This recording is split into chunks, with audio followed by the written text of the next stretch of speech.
MB présente... La bonne paye? Mais qui paiera la facture? Le colonel Moutarde avec le chandelier. Il a des lunettes et une casquette. À toi de choisir. Attention au Mistiti. Qui est Docteur Maboul. T'as gagné, t'es champion. Et c'est tant que la paye arrive. Je manque des points. Mais ce n'est qu'un jeu. Monopoly. Que serait une famille sans Monopoly? Bonjour et bienvenue dans Amusez-vous bien sur Radio Campus Montpellier. Aujourd'hui, c'est l'épisode 7 de la saison 5. On va parler de jeux de Théo Rivière. Mais avant ça, on lance le générique. Plein de choses amusantes, tu verras. Jouer avec mes amis. On est sur les ondes de Radio Campus Montpellier et il est temps de débuter votre émission mensuelle qui parle de jeux de société. Pour commencer, moi c'est Gaëlle et je vous présente l'équipe du jour. On retrouve aujourd'hui Marie. Bonjour. Et Vincent. Bonjour, bonjour. Comment ça va en ce beau temps de printemps ? J'aime bien. On n'a pas pu se retrouver le mois dernier, mais est-ce que vous êtes quand même bien amusés entre-temps ? Ah bah oui. Oui, complètement. Toujours. Oui. Oui. Toujours. Ça pourrait être ironique, alors que là, Non, c'est vrai en plus. Non, je sais que c'est sincère, mais ça pourrait, c'est bon. Eh bien, on va commencer directement avec les actualités ludiques alors. Oui. Super. Plein de choses amusantes, tu verras. Jouer avec mes amis. Les American Tabletop Awards, ou ATA, édition 2025, ont été dévoilées. Ces récompenses se divisent en 4 catégories, celle des Early Games, qui a été remportée par Paoli Mori et Remo Conzadori pour leur jeu Captain Flip. Le jeu avait déjà été nommé donc, au Spiel des Jahres et à l'As d'Or. The Gang, créé par John Cooper et Feu Corey Heath, remporte le prix des Casual Games. Parmi les jeux de stratégie, c'est Let's Go to Japan de Josh Wood qui l'emporte, et parmi les jeux complexes, c'est Fromage, créé par Matthew O'Malley et Ben Rosset qui est le lauréat. Alors moi, le jeu Fromage, il me tente vraiment bien, voilà, je vous le dis. Bah, tant de ouf. Parce que ça s'appelle Fromage, excuse-moi, mais bien sûr que je veux tester. Le fait que ce soit expert fromage, j'aime bien. Ouais, c'est génial, c'est vraiment, soyez le meilleur en fabrication de fromage. C'est fou comme jeu de société. Après, c'est pas vegan, je sais pas si j'ai le droit de jouer. On voit qu'il crée une extension fromage. Ah ouais, ce serait trop drôle. Fou, pour tout changer en... Tu sais, ils mettent des sleeves là, en mode... en version vegan. Et bon, The Gang a remporté quelque chose, Vincent, tu dois être content ? Mais oui, je suis très content, parce qu'il mérite The Gang, c'est trop bien. Oui. Surtout que l'un des auteurs est mort. Oui. Ça, c'est très triste. De fou.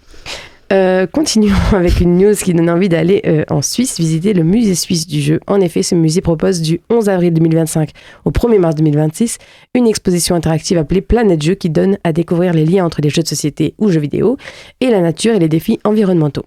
L'exposition explore l'impact des jeux sur l'environnement, mais aussi la place de la nature dans l'univers ludique.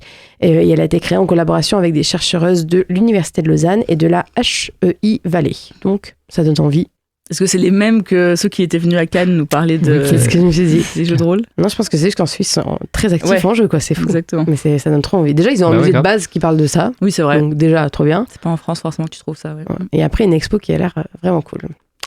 Go to Suisse, quoi. Vous le savez peut-être, Trump a augmenté radicalement les taxes des produits fabriqués en Chine. Cette surtaxe de 145% impacte les États-Unis, mais aussi le reste du monde, et l'industrie ludique n'y échappe pas. C'est pourquoi des sociétés d'édition de jeux de société ont décidé de ne pas se laisser faire. C'est le cas de Stonemaier Games, qui, avec d'autres compagnies, a décidé de lancer une action en justice contre Trump. À voir ce qui en découlera. Ouais. Pas grand-chose, certainement. Mais ouais, il va falloir un bon avocat. C'est un beau geste. Oui, ils ont pris un mec, là, il avait sur un banc, il avait son numéro. Ils ont pris ce gars, mais bon. Non, mais on est avec eux. Netflix ne cesse de se déployer et d'étendre son domaine de divertissement puisque la plateforme a annoncé vouloir créer un nouveau format ludique avec des jeux de société interactifs. Le but pour la société est de donner la possibilité aux abonnés de jouer à des party games et à des jeux coopératifs et interactifs. Le PDG Netflix dit lui-même qu'il imagine ce nouveau projet comme un successeur. Donc successeur, pas carrément, successeur aux soirées jeux de société en famille ou une évolution des jeux télévisés. Bien sûr. Aucune date n'est pour le moment annoncée, mais... De toute façon, on voyait déjà qu'ils développaient leurs jeux là. Il y a toujours une catégorie de jeux bêta là, avec plein de trucs interactifs. Et Squid Game a eu un gros succès aussi, donc ils ont dit... C'est pour ça qu'ils sont en train d'augmenter leurs tarifs ou... Ah bah clairement, oui. Putain, je te jure. On n'a pas besoin, nous, de ça. Hein. Juste rester au tarif plus bas et sinon, mettez plusieurs tarifs en mode ceux qui veulent des jeux, pas des jeux, tout. Oui, voilà. Enfin, les jeux de société en ligne, ça existe déjà gratuitement. Sur Game Arena, sur Discord. Donc vous faites pas chier en fait. Donc arrêtez de faire payer pour ça. Jeux de société interactifs, oui, c'est des jeux en mode, comment ça s'appelle, le truc de jeu cuisine, genre sur genre des consoles aussi. Overcooked. Mais oui, il y a déjà plein de choses. Oui. C'est bon, on n'a pas besoin de vous. Successeur aux soirées jeux. Je vois mal les gens à 10 se retrouver devant Netflix pour jouer un party games, clairement. Stop. Là, je suis engagée en fait, militairement, je vais dire. Militairement. Je suis engagée militairement. Pas en guerre, Gaëlle. Oui, exactement. Et puis, Squid Game. Non, c'est pas possible. Putain, et puisqu'on parle de jeux donc à travers les écrans, parlons des Sims. Parce qu'en fait, c'est évident que dès qu'on parle des jeux, on parle de Sims. Quoi. Oui. Le savez-vous, les Sims fêtent leur 25e année d'existence, en fait, tout simplement. Et de quoi de mieux pour célébrer ça que de sortir un film, déjà? Je vous le donne dans le livre, déjà. Oui. Petite actu comme ça. Dans la société, avec la société de Margot Robbie, puisqu'ils ont décidé de faire que des jeux de société. C'est vrai. Ils sont en train de faire le Monopoly, par exemple. Oui. Mais aussi en jeu de société. Donc, parce que ça n'existait pas, ce qui est assez fou déjà. Ouais. Donc, c'est la compagnie Goliath Games qui a annoncé de reprendre la fameuse licence sous forme d'un jeu de plateau. Et le pitch, donc je vois pas ce qui change du jeu vidéo, mais vous allez voir, c'est créez votre personnage, construisez vos relations, rencontrez les Sims occultes. Ça me fait rire. Et complétez vos aspirations. Ah ben d'accord. C'est les Sims, quoi. Moi, ça m'interroge parce que j'ai rarement joué aux Sims dans ma vie, mais pour moi, c'est un truc où il n'y a pas de fin, où tu fais un peu ta vie quand tu as envie de jouer, machin. Donc, un jeu de plateau où il faut que quelqu'un gagne ou je sais pas quoi. Je sais pas comment ça donner. Du coup, j'ai l'impression que ça existe un peu déjà, ce genre de jeu, parce que genre Happy City ou Smile Life. Ou même, à l'époque, Destin. Oui, aussi, mais moi j'avais jamais joué. Enfin, si, du coup, j'avais joué peut-être une fois. Bon. On a joué plus tard, du coup. Plus tard, voilà. Mais donc, ça existe pas mal. Et même la bonne paye, finalement, c'est un peu. Bon. Oui, clairement. On verra. Après, c'est Goliath Games. Bah oui, c'est ce que je me suis dit. Normalement, avec Marie, on est plutôt à fond. On est à fond derrière eux. Voilà, à vous de parler, René. On a commencé ces mini-actus par des récompenses, et bien on les finit de la même façon. Ces prix ont été annoncés il y a quelques temps, mais je n'avais pas eu l'occasion de vous en parler, c'est les Diamants d'Or. Les jeux sélectionnés pour cette récompense sont catégorisés comme tous, donc experts. Le podium est le suivant. Remporte le diamant de bronze, le jeu Invention de Vital Lacerda. Le diamant d'argent a été gagné par Civolution de Stéphane Feld.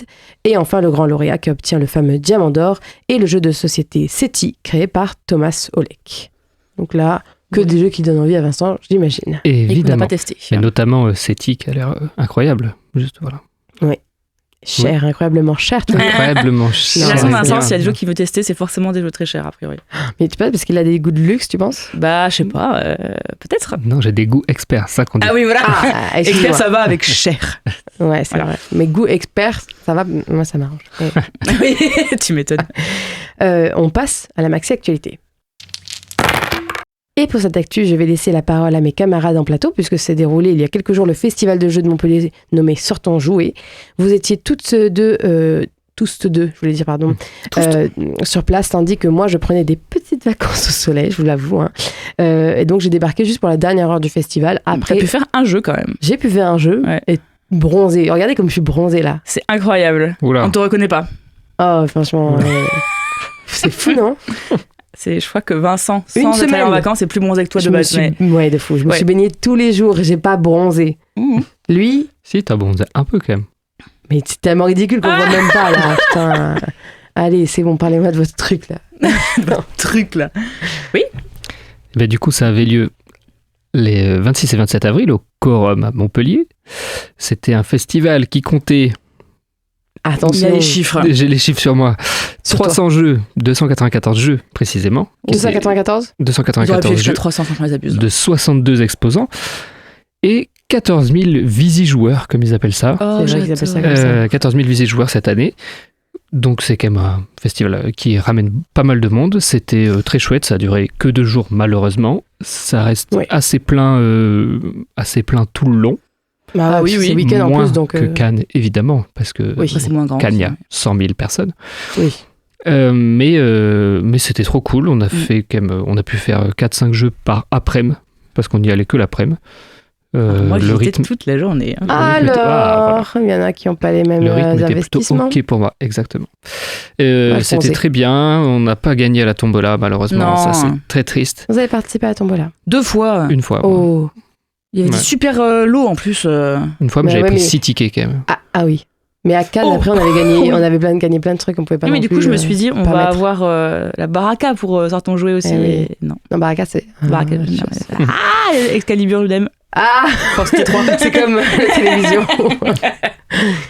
Ok, et Marie, toi, t'allais toute la journée, donc t'as peut-être plus de... Est-ce que... déjà, qu'est-ce que vous avez pensé de l'ambiance ? C'est toujours très bonne ambiance, je trouve, sortant jouer. Tu rencontres plein de gens, les gens sont hyper contents de venir jouer. En plus, comme c'est un festival gratuit, géré par des bénévoles, tu sens que les gens, ils sont là pour le jeu, en fait. Ils adorent être là pour proposer des jeux, aider les gens.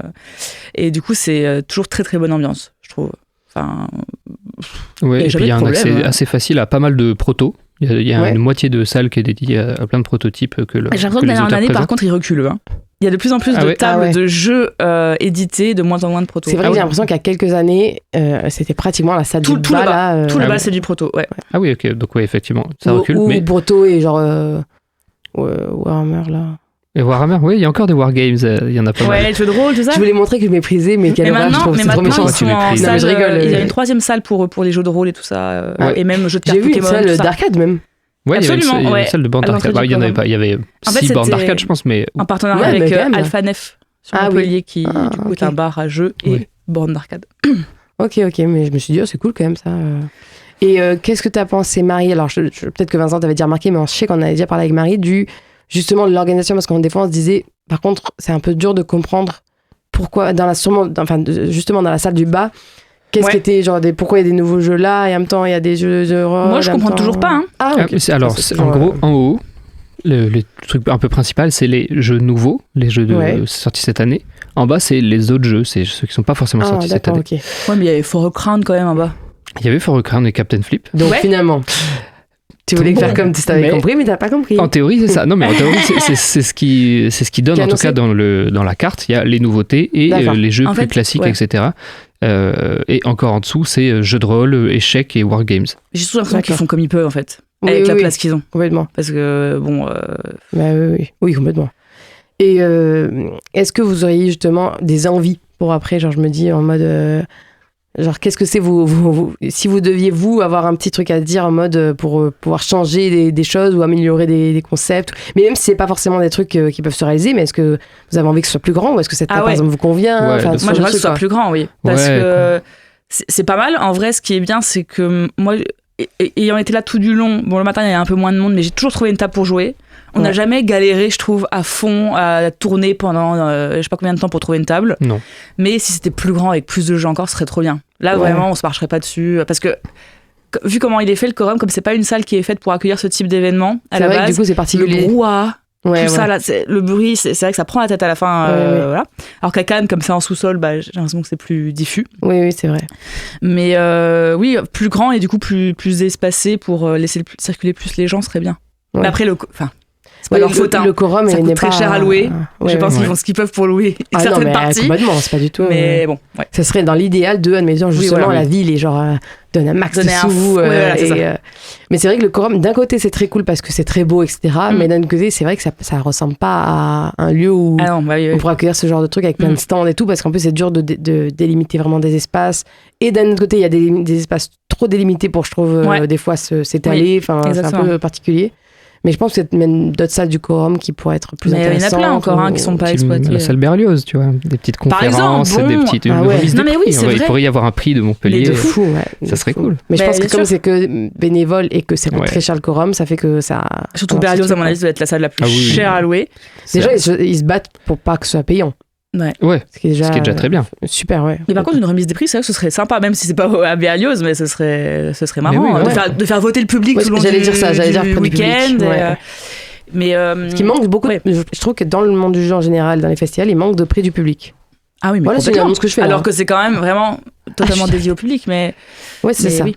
Et ils pourraient aussi plus développer, parce que chaque année, il y a des jeux grandeur nature ou alors des jeux en bois à l'extérieur. Oui, c'est vrai. Cette année, ils étaient un peu quichés tout en haut des marches du quorum, alors qu'il y a un grand espace devant. Ils pourraient plus développer le... En plus, il faisait hyper beau, donc... Est-ce qu'ils n'ont pas eu des restrictions? Ah, c'est possible. Ça, parce que, attends, ce serait fou. Ils pourraient même le faire, genre... Enfin, la version optimale, le faire sur le toit. Mais en vrai, il y a un rooftop au quorum. C'est quand même le truc fou du quorum, c'est qu'il y a un rooftop. Mais oui, complètement. Ouais, voilà, on donne des idées, et là, ça doit être insupportable parce que rien n'est réalisable. Mais par contre, c'était un super festival, on l'aurait dit.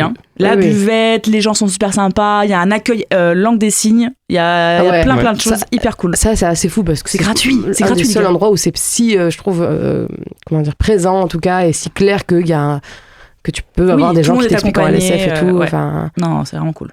Et ah oui, et sur plus longtemps aussi, moi j'aimerais. Au fond. Ah bah oui. Mais alors, il n'y a pas des années où ça commençait dès le vendredi soir? Non, je crois pas. Ah, jamais, j'avais cette impression-là. Je comprends que ça donne cette impression, ouais, parce que tu te dis week-end, ça peut faire un. Bah ça donnerait trop envie. Surtout que c'est 10h, 19h, c'est vrai que c'est. Ça va vite. T'auras envie que le samedi ça aille. Ouais, même... genre Ah non, 22, ou alors il n'y a pas une année où le samedi ça allait jusqu'à 22 ou un truc comme ça? Je suis pas sûre. Mais... Après, là, en fait, là, c'était ouvert jusqu'à 22, mais il commençait à virer les gens à partir de 21h. Mais en fait, c'était. Ah, en fait, donc c'était ouvert jusqu'à 22. Bah, en fait, c'est ouvert. Je pense que c'est pour les exposants doivent avoir. Ah oui, les mais les horaires, du coup, c'était 21. Ouais. Ah, d'accord. C'était quand même cool. Ouais, c'était 21h samedi, ouais. Trop bien. Mais bon, voilà, de toute façon, c'est que des trucs où, justement, parce que c'est bien, on a envie que ce soit plus longtemps, etc. Ouais. Et alors maintenant, au niveau jeu. Oui. Moi, j'en ai testé 16, j'ai compté. Oh, 16, Marie, c'est beaucoup, hein. Après, testé, il y en a 2 qu'on avait déjà fait à Cannes, parce que j'étais avec un grand groupe et avec des enfants, donc forcément, il fallait trouver des trucs simples. Bravo. Mais ouais, 16. Moi, j'ai bronzé, en fait. Non, pas du tout. Ouais, c'est fou. Moi, j'ai pas compté combien j'en ai testé, mais je dirais 8, 9, mais avec certains que j'avais déjà testés. Ouais, ok. Voilà. Et alors, est-ce que vous avez des coups de cœur, des déceptions, des... Marie, t'as noté des jeux? Moi, j'ai fait ma liste, hein. J'ai fait la liste des jeux, ouais. Peut-être t'es sérieuse là-dessus. J'étais très heureuse de tester Hit, que Vincent nous a expliqué parce qu'il l'avait déjà testé la veille. En fait, c'était un super jeu. J'avais des a priori parce que c'était course de voiture et en fait, on s'est bien amusé. C'était hyper cool. C'est Flamme Rouge. Déjà, c'est un peu Flamme Rouge. Un peu mieux. Je trouve que c'est mieux, moi aussi. Ouais. C'est pas comme ça qu'on me l'avait vendu quand j'avais acheté Flamme Rouge. Du coup, on m'avait dit c'est un peu plus complexe et Hit et tout. C'est pas spécialement plus complexe. Non, c'est juste que tu peux complexifier le jeu si tu le souhaites en créant toi-même ta voiture, des trucs comme ça. Mais les règles de base, c'est vraiment Flamme Rouge avec un peu plus de prise de risque et de est-ce que je fais plus chauffer mon moteur maintenant et que ça aura des répercussions plus tard, mais en même temps maintenant ça m'arrange vraiment. C'est très cool, très simple, plaisant à jouer. Et tout le monde joue en même temps, donc en fait il n'y a pas d'attente énorme quand tu. C'est vrai qu'il paraissait plus complexe. Non, franchement c'était cool, j'aurais aimé avoir le petit badge du coup qu'on n'a pas eu à Cannes. Voilà. Mais non, c'était très cool. Et sinon, j'ai testé. Alors, je vais vous dire le haut du panier. Hein. Oui, Danse romantique, mais le duel. C'était extrêmement cool comme jeu. J'ai très hâte de le tester en pas duel, du coup, parce que faut créer son paysage. Et ce qui est marrant, c'est que le deuxième joueur dépend du premier. C'est-à-dire, le premier, il tire des tuiles face cachée qu'il doit placer, et le deuxième, il doit trouver les mêmes tuiles que le premier a tiré, en fait. D'accord. Il peut pas lui-même prendre des tuiles au hasard, il est obligé de prendre les tuiles identiques. Donc, il dépend totalement du tirage du premier. Et c'est très drôle. Et sinon, tulipes. J'ai adoré tulipes parce que c'est des tulipes déjà. Parce que c'est des tulipes. Et il faut acheter des tulipes. Il faut pas faire s'effondrer le marché de la tulipe. Les cartes sont trop belles. Voilà, j'ai adoré. Parce qu'il y a le mot tulipe là, c'est clair. Tulipe. Non, c'était très cool. Et c'est quoi le dernier que je me suis dit, il faut que j'en parle. Comme Sail Away, c'était très cool aussi. Okay. Il faut placer des passagers dans un bateau. D'accord, je vois pas. Je pensais à toi qui était dans ton ferry. Il y a des contraintes pour placer les passagers, hein, évidemment. Hein, et puis, dans mon bateau, il n'y avait pas de contraintes, tu peux le dire. Ouais. C'est même, tu te mets n'importe où, c'est bizarre. Mais, mais là, c'est un bateau de luxe. Ah, donc, faut faire attention. Excuse-moi. Et chacun fait son petit truc sur son côté, remplit son bateau. C'est très simple et très cool. Oh, Django, c'est très bien, Django aussi. Parce que t'en as pensé, Vincent, moi j'ai bien aimé. J'aurais pas pensé que c'était si bien. Tiens. C'est très bien, mais c'est dans la vibe de tous les jeux de pli qui existent, qui sortent, genre Odin. Même Trio. Pas Trio, non, Trio c'est un peu différent. Apimochi, voilà. Enfin, c'est vraiment presque identique à Apimochi en termes de règles. Mais je pense que j'ai préféré Django à Odin, par exemple. Je sais pas, je trouve qu'il y avait un truc qui se marchait mieux avec Django. Voilà. Ouais, peut-être. Mais du coup, voilà. Moi, je l'ai joué, je me suis dit, oui, j'ai l'impression d'y avoir déjà joué. Donc, je pense que c'est très bien si t'as pas déjà joué à autre chose, quoi. Et toi, est-ce qu'il y a des trucs qui t'ont marqué ? Moi, Hit aussi, je trouve ça très bien et ça réconcilie un peu avec l'image que j'avais pour le jeu, parce que même à Cannes, on nous avait dit ça dure longtemps et tout. Je sais pas, j'avais l'impression qu'on nous avait dit ça dure 1h30, je sais pas quoi. Non, ça dure 30 minutes la partie. Oui. Si t'es le max de joueurs, c'était 6, ça doit durer 45 minutes. C'est. Oui, ça paraissait comme le gros jeu hyper chiant à tester, alors que pas du tout. Non, franchement, donc c'était très cool. Du coup, j'ai fait une partie le samedi, une partie le dimanche. Samedi à 3 et dimanche, on était 6, je crois. Ouais. C'était très cool. Et ça allait, à 6. Hein. Ouais, ça se passait très bien. J'ai testé Faroé, que j'avais déjà testé. Et je crois que j'accroche pas tout à fait. Pas tout à fait. Gaël, toi qui as testé, le seul jeu que tu as testé finalement. Bah pareil, je trouve que je vois pas trop pourquoi il les a nommés. Bah ça ressemble à plein d'autres jeux aussi pour le coup. Oui, il l'a eu. Oui, il l'a eu. Oui. Mais parce que je me suis dit bon, ça ressemble à plein d'autres jeux effectivement. Ça marche, mais c'était le seul. C'est un jeu à combo de points et de. Pour moi, ça fait penser à Codex Naturalis. Je sais pas si vous avez déjà joué. Non, j'ai déjà vu. Moi aussi, j'ai déjà vu. Codex est plus joli déjà, mais bon. Et, voilà, donc allez, super. Mais en fait, Faraway permet plus de combos de points. Mais du coup, j'ai l'impression qu'il est mieux à 2 qu'à plus parce que là, quand on était 6, 5, ouais, je sais plus combien on était. 6, on pouvait pas, c'était chacun dans son coin et tu faisais ce qui était le mieux pour toi, mais en fait, tu faisais pas du tout gaffe à ce que faisaient les autres. Ah non, pas du clairement, tu faisais à peine de temps en temps quand tu avais un choix, tu te disais que la fin, je me suis dit pour faire chier quoi. Mais surtout, c'est trop dur à comprendre ce que les autres ils font, je trouve. Oui, les cartes sont pas lisibles de fou. Oui, c'est ça. Il faut quand même que tu analyses tout le jeu de l'autre pour voir c'est trop dur. Ça, mais c'est pour ça, pour moi, peut-être qu'à 2, il devient vraiment mieux. Où tu comprends. Je pense pas. Après, ce n'est que mon humble avis et il a eu l'As d'or, donc je pense que non. Oui, bon, après, on a eu les As d'or. Ouais, pour moi, c'est pas que un gage en plus de. Voilà. Mais surtout que moi, il me faisait penser à plein d'autres jeux, mais j'ai pas les noms en tête, mais j'ai l'impression d'avoir juste joué plein de fois d'une façon différente. À ce placement de cartes qui font des combos et tout. Ouais, c'est ça. Donc bon, no thanks. Et des grosses déceptions ? Ah oui. Oh là là, Marie. J'ai testé Danger. Vous voyez ce que c'est Danger ? Ah ouais, moi j'ai testé, j'ai plutôt bien aimé. Mais moi, je trouvais qu'il y avait trop d'aléatoires dans... comme c'est un jeu de pli, mais qui se joue en solo, en fait, chacun fait son truc, et tu peux... En fait, on a fait 2 parties, la personne qui gagnait, c'est celle qui gagnait le moins de plis, parce qu'elle arrivait à avoir les meilleures cartes au début, et après, elle avait plus du tout de plis. Et après, c'était juste emmerder les autres pour qu'ils gagnent pas de points. Et en fait, moi, j'ai du mal avec les jeux de pli où tu joues pas en équipe. Pour moi, un jeu de pli, ça se joue en équipe pour qu'il y ait de l'interaction entre les coéquipiers et que tu puisses faire des stratégies. Là, tu peux pas faire de stratégie parce que tu sais pas ce que les autres ont, mais tu joues que pour toi. Vous étiez combien ? 3. Ah ouais, mais nous on a joué à 3 aussi. La première partie, c'est un peu chaotique parce que tu comprends pas ce qu'il fait. Donc en fait, Danger, je sais pas si tu vois le principe. Je vois la boîte. C'est un jeu de pli, la plus grande carte le remporte, mais après tu vas gagner que dans chaque dizaine, la plus basse des unités que tu as gagnées. Par exemple, si tu as le 12 et le 14, tu vas gagner que 2 points parce que le 14 compte pas et il y a que le 12 qui compte. C'est exprès pour les chiants maths là. Ah ouais, non, pas tant que ça. Mais c'est juste que du coup, à chaque fois que tu prends un pli, t'essaies de faire gaffe à pas prendre le pli qui va t'enlever des points par rapport aux cartes que t'avais gagnées avant. La première partie est chaotique, tu ne sais pas trop ce qui se passe. Ah ouais. La deuxième, on s'est dit, ok, là on comprend un peu mieux comment on est censé jouer, comment on est censé embêter les autres, qu'est-ce que nous on est censé faire pour s'assurer des points. C'était plus intéressant à voir si plus de parties ça devient de mieux en mieux ou pas. Ou à plus de gens. Ça reste assez chaotique. Ouais. Mais pour moi, c'est un bon chaotique. Quoi. C'est un truc moi, c'était un mauvais chaotique. Tu joues en famille et il se passe des trucs. Quoi. À vous de voir si vous aimez le chaos. Quoi. Voilà. Un autre flop, pour moi, c'est Sifflard. Sifflard, oui. T'es d'accord avec moi ? Sifflard, comment s'écrit Sifflard comme tu vois, le du saut Sifflard. Non. Oh, voilà. Mais sauf que là, c'est écrit avec un S. Oui. C'est écrit avec un S. Non, mais ça me gêne, moi. Alors, l'idée de Sifflard, c'est qu'il y a un saucisson de jetons de poker sur la table. Non, mais ça va pas déjà. À la verticale, avec un petit bout de saucisson, un faux bout de saucisson en plastique au bout. Et ça se joue avec une appli uniquement. Oui. Chacun a un personnage un personnage qui est thématisé, magicien, guerrier, machin. En fait, on s'en fout un peu, c'est jaune, bleu, vert, bleu, vert, rouge.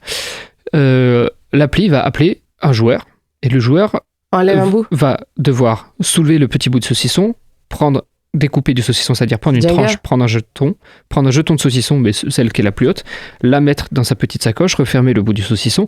Il peut faire ça tant qu'il veut, mais il va falloir qu'il passe le couteau un moment, parce que quand il passe le couteau, la personne peut...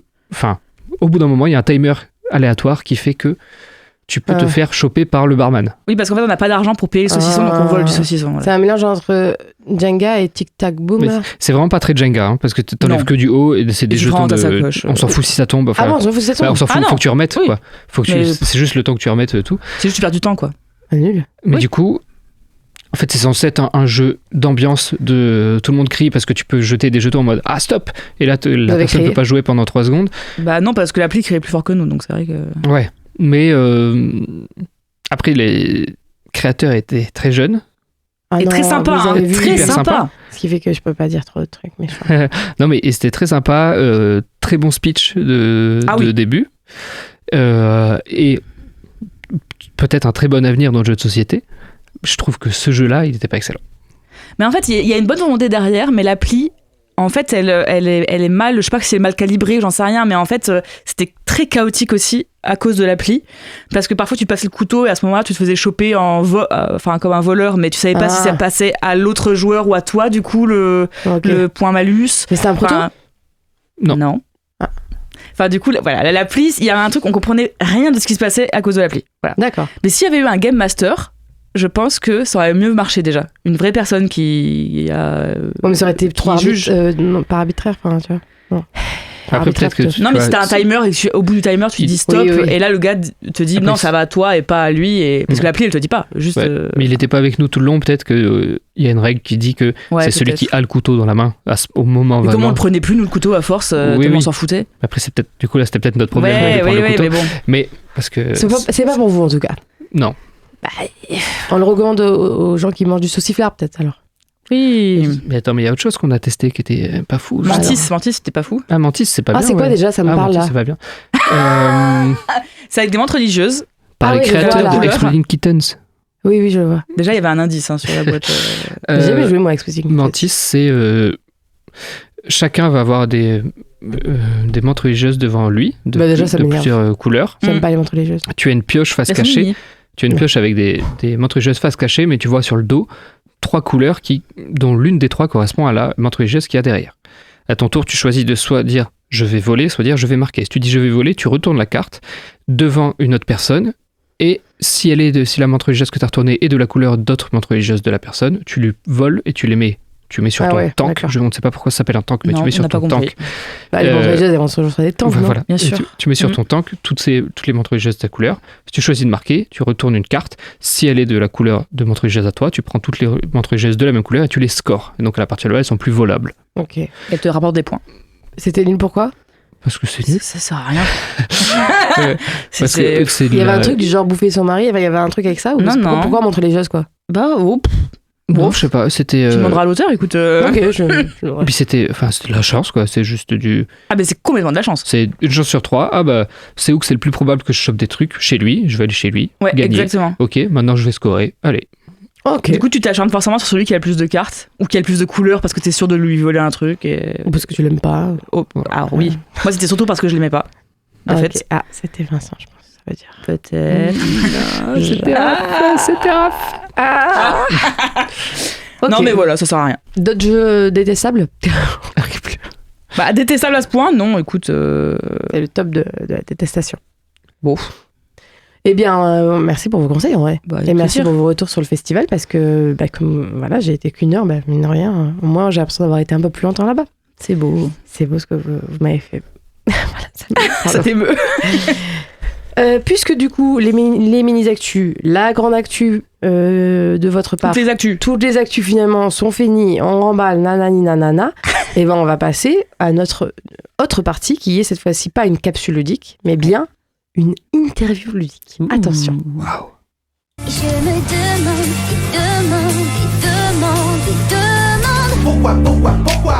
Réponds-moi.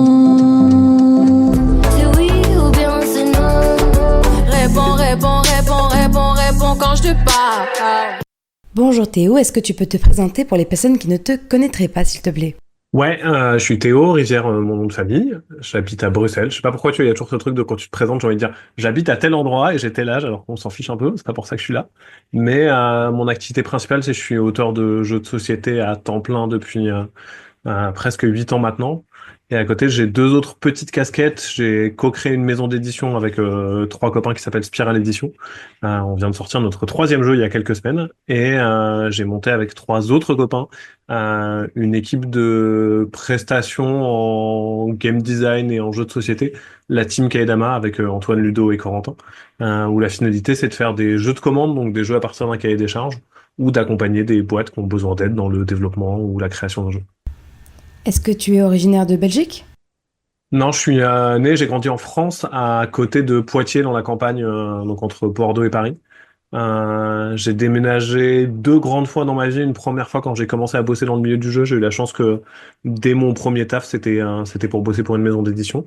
Donc j'ai bougé une fois à Nancy pour travailler avec Yellow, chez qui je suis resté quelques années. Et après, j'ai eu le plaisir et le bonheur d'être engagé par Repo Productions, qui est une maison d'édition que vous connaissez peut-être pour Seven Wonders, Time's Up Concept, Just One, tout un tas d'incroyables jeux. Et ils m'ont proposé de travailler avec eux, et donc j'ai déménagé à Bruxelles dans ce cadre-là. Et avec ma conjointe, on est assez tombés amoureux et amoureuses de la ville. Donc, quand il a été question de se lancer à temps plein, là où je pouvais un peu rebouger où je voulais, on s'est dit, est-ce qu'on redéménage? Je sais pas, Bruxelles, c'est cool quand même. Et puis, et maintenant, ça fait bientôt 10 ans qu'on est là, ouais. Est-ce que tu peux nous parler un peu de ton parcours et de comment tu es entré dans le monde du jeu? Mais mon parcours et du coup tout ce qui m'a poussé à aller dans les jeux, il est un peu bizarroïde, notamment parce que j'ai pas beaucoup joué quand j'étais enfant. Je m'en suis rendu compte après, mais je jouais pas mal avec Léa, ma grande sœur. On a joué au Monopoly, à la bonne paye, aux trucs classiques. Mais j'avais pas une passion dévorante pour les jeux, et surtout je jouais jamais avec mes parents. C'était un truc qui eux les intéressait pas du tout. Ils jouaient au tarot avec leurs potes, mais on jouait pas spécialement ensemble. Et donc c'est arrivé un peu plus tard. Vraiment la porte d'entrée, c'est le collège. Où j'arrive et il y a des clubs de différents trucs pour s'occuper de temps en temps. Et je rentre dans le club jeu d'échecs en me disant, je sais pas, je suis un geek, ça a l'air cool les échecs. Ça me plaît pas trop, mais c'est un peu du jeu, donc c'est ok. Et je pense que quelques semaines plus tard, il y a un prof de techno qui lance un club, la légende des 5 anneaux, le jeu de cartes à collectionner, L5R. Et je me dis, ouais, ça a l'air vachement plus cool que les échecs, vas-y, je switch. Je suis le seul petit sixième dans ce groupe de plutôt personnes plus âgées que moi. Et je me mets à jouer à la légende des 5 anneaux. On joue au jeu de cartes comme des oufs. J'adore ça vraiment très fort. Et parce que la magie du marketing est plus fort que nous, très très vite, on joue tous à Magic à la place. Et donc je me retrouve à jouer à Magic, mais vraiment beaucoup, à avoir ma mère qui vient nous chercher, le petit groupe de copains, elle fait la tournée des maisons pour nous amener pour faire des tournois alors qu'on est encore gamin dans la grande ville, quoi, donc depuis la campagne. Et Magic prend une place vraiment assez importante dans ma vie. Je deviens arbitre un peu plus tard, je fais des gros tournois. Je suis jamais très très bon en tant que joueur, mais ça prend une place importante. Et forcément, qui dit Magic dit traîner dans les boutiques de jeux. Et c'est en traînant dans les boutiques de jeux que là, je découvre vraiment le jeu de société contemporain, notamment au Labo de Merlin à Poitiers, qui est une boutique formidable, où Ben le gérant me dit ah, mais t'as joué à Seven Wonders, mais t'as joué à truc. Et donc, je me retrouve à jouer à plein de jeux de société, à adorer ça. Et le dernier lien, il est aussi lié à la ville et à beaucoup de chance, mais c'est à Poitiers, il y a une très belle maison d'édition qui s'appelle Libellude, qui a fait entre autres Dixit. Et ils cherchent des testeurs-testeuses régulièrement pour mettre les mains dans le cambouis de leur proto. Mettre les mains dans le cambouis, pas tant que ça, juste pour tester d'ailleurs. Et donc je me suis retrouvé très vite à aller tester chez eux à la fois des protos au tout début et à la fois des jeux sur lesquels il y avait des décisions un peu plus de développement. Je pense notamment à des trucs que j'avais adoré faire, c'est bosser sur une extension pour Seasons, un jeu de Régis Bonnecet de cartes un peu à combo. Et comme moi j'avais le bagage arbitrage de Magic, bonne connaissance du jeu et des règles, avec un autre copain, il nous a dit ok bah voilà toutes les cartes, essayez de casser le jeu quoi. Trouver des combos qui ont l'air beaucoup trop fortes, des trucs qui peuvent créer des boucles infinies qui marchent pas. Et donc on avait fait ça, j'avais trouvé ça formidable. Et c'est à la fois par cette entrée-là que ça m'a donné envie de faire du game design et que j'ai créé mes premiers prototypes. Et que ça m'a donné envie de bosser dans le milieu du jeu, et donc que j'ai postulé chez Yellow quelques temps plus tard, avec la chance d'avoir été pris. Et est-ce que actuellement alors tu joues encore à Magic? Tu t'y intéresses toujours? Ouais, c'est rigolo parce que j'ai repris il y a pas si longtemps que ça. À un moment, j'ai continué. J'ai arrêté globalement, comme beaucoup de gens, quand j'ai arrêté d'être étudiant, et donc la vie d'adulte avec un vrai travail, ça faisait que j'avais pas trop le temps. Et il y a eu toute une période de ma vie où j'avais pas trop d'argent non plus, donc ça aidait pas à faire des hobbies un tout petit peu chers comme ça. Mais j'ai continué de suivre l'actualité, de jouer de temps en temps, mais surtout de m'intéresser à ce qu'ils faisaient en termes de game design pur et de créa, parce que c'est un jeu qui est vieux aujourd'hui, c'est un jeu qui se renouvelle régulièrement, et ils ont vraiment régulièrement les équipes à de très très bonnes idées. On a vu des choses arriver qui étaient vraiment passionnantes. Et il y a quelques années, on a commencé avec des copains-copines à faire un week-end Magic où on jouait entre nous. C'était super chouette, ça permettait de retrouver un peu le jeu. Et c'est il y a 2 ans, je pense, où en rentrant dans le train, je me suis dit, ouais, j'ai envie de reacheter des cartes en fait. Et vraiment, il y avait une espèce d'envie un peu viscérale de se dire, vas-y, je veux refaire un peu de collection, je veux ouvrir des boosters, je veux avoir quelques cartes. Et donc là, ça a repris une partie moins importante qu'à l'époque parce que j'ai toujours un travail. Et j'ai pas un budget infini, mais je rejoue à Magic régulièrement aussi parce que ma conjointe s'y est mise avec moi, donc il y a un côté de clairement ça reste un jeu qui a une place très très importante dans mon cœur et dans mes habitudes de jeu. Et tu nous parlais de Yellow, est-ce que tu peux nous raconter un peu ce que tu as fait là-bas? Alors c'est marrant parce que Yellow était une plutôt une petite boîte à cette époque-là. Ça a un peu grandi depuis. Maintenant, je sais pas combien ils sont, mais je pense qu'ils sont plus d'une cinquantaine. Quand j'y étais, on devait être entre 15 et 20, je pense, maximum. Donc, quand je suis recruté, j'ai le plaisir d'être responsable du service après-vente, responsable des événements et des tournois, et faire un peu de gestion de projet, qui est le truc qui m'intéressait le plus. Je postule, moi, en fait, quand je suis engagé comme chef de projet, et ils me choisissent pas, ils choisissent Ludovic Papaïs, qui est un mec formidable et qui, en plus, avait de l'expérience. Mais ils se disent, ah, le petit Théo, là, on le ferait bien bosser quand même sur des trucs. Ok, l'expérience de tournoi de Magic, on va lui faire gérer les événements. Mais comme il voulait faire de la gestion de projet, vas-y, on lui met un autre truc. Puis, ah, bah, il y a le SAV qui traîne, personne ne le fait, bah, vas-y, on lui donne au passage, quoi. Donc, je me retrouve à faire plein de trucs à la fois, ce qui est à la fois, un peu compliqué parce qu'il faut gérer tous ces trucs-là et clairement j'avais une charge de travail qui était complexe à gérer et à la fois hyper formateur parce que moi j'arrive, je suis un bébou quoi, j'ai 22 ans, j'ai jamais vraiment travaillé à part des petits boulots d'été et des trucs saisonniers quoi. Et donc de me retrouver dans le bain chez un éditeur qui est aussi distributeur avec autant de choses à faire et à découvrir, c'était formidable sur ça. Une fiche de poste qui devait être bien remplie finalement.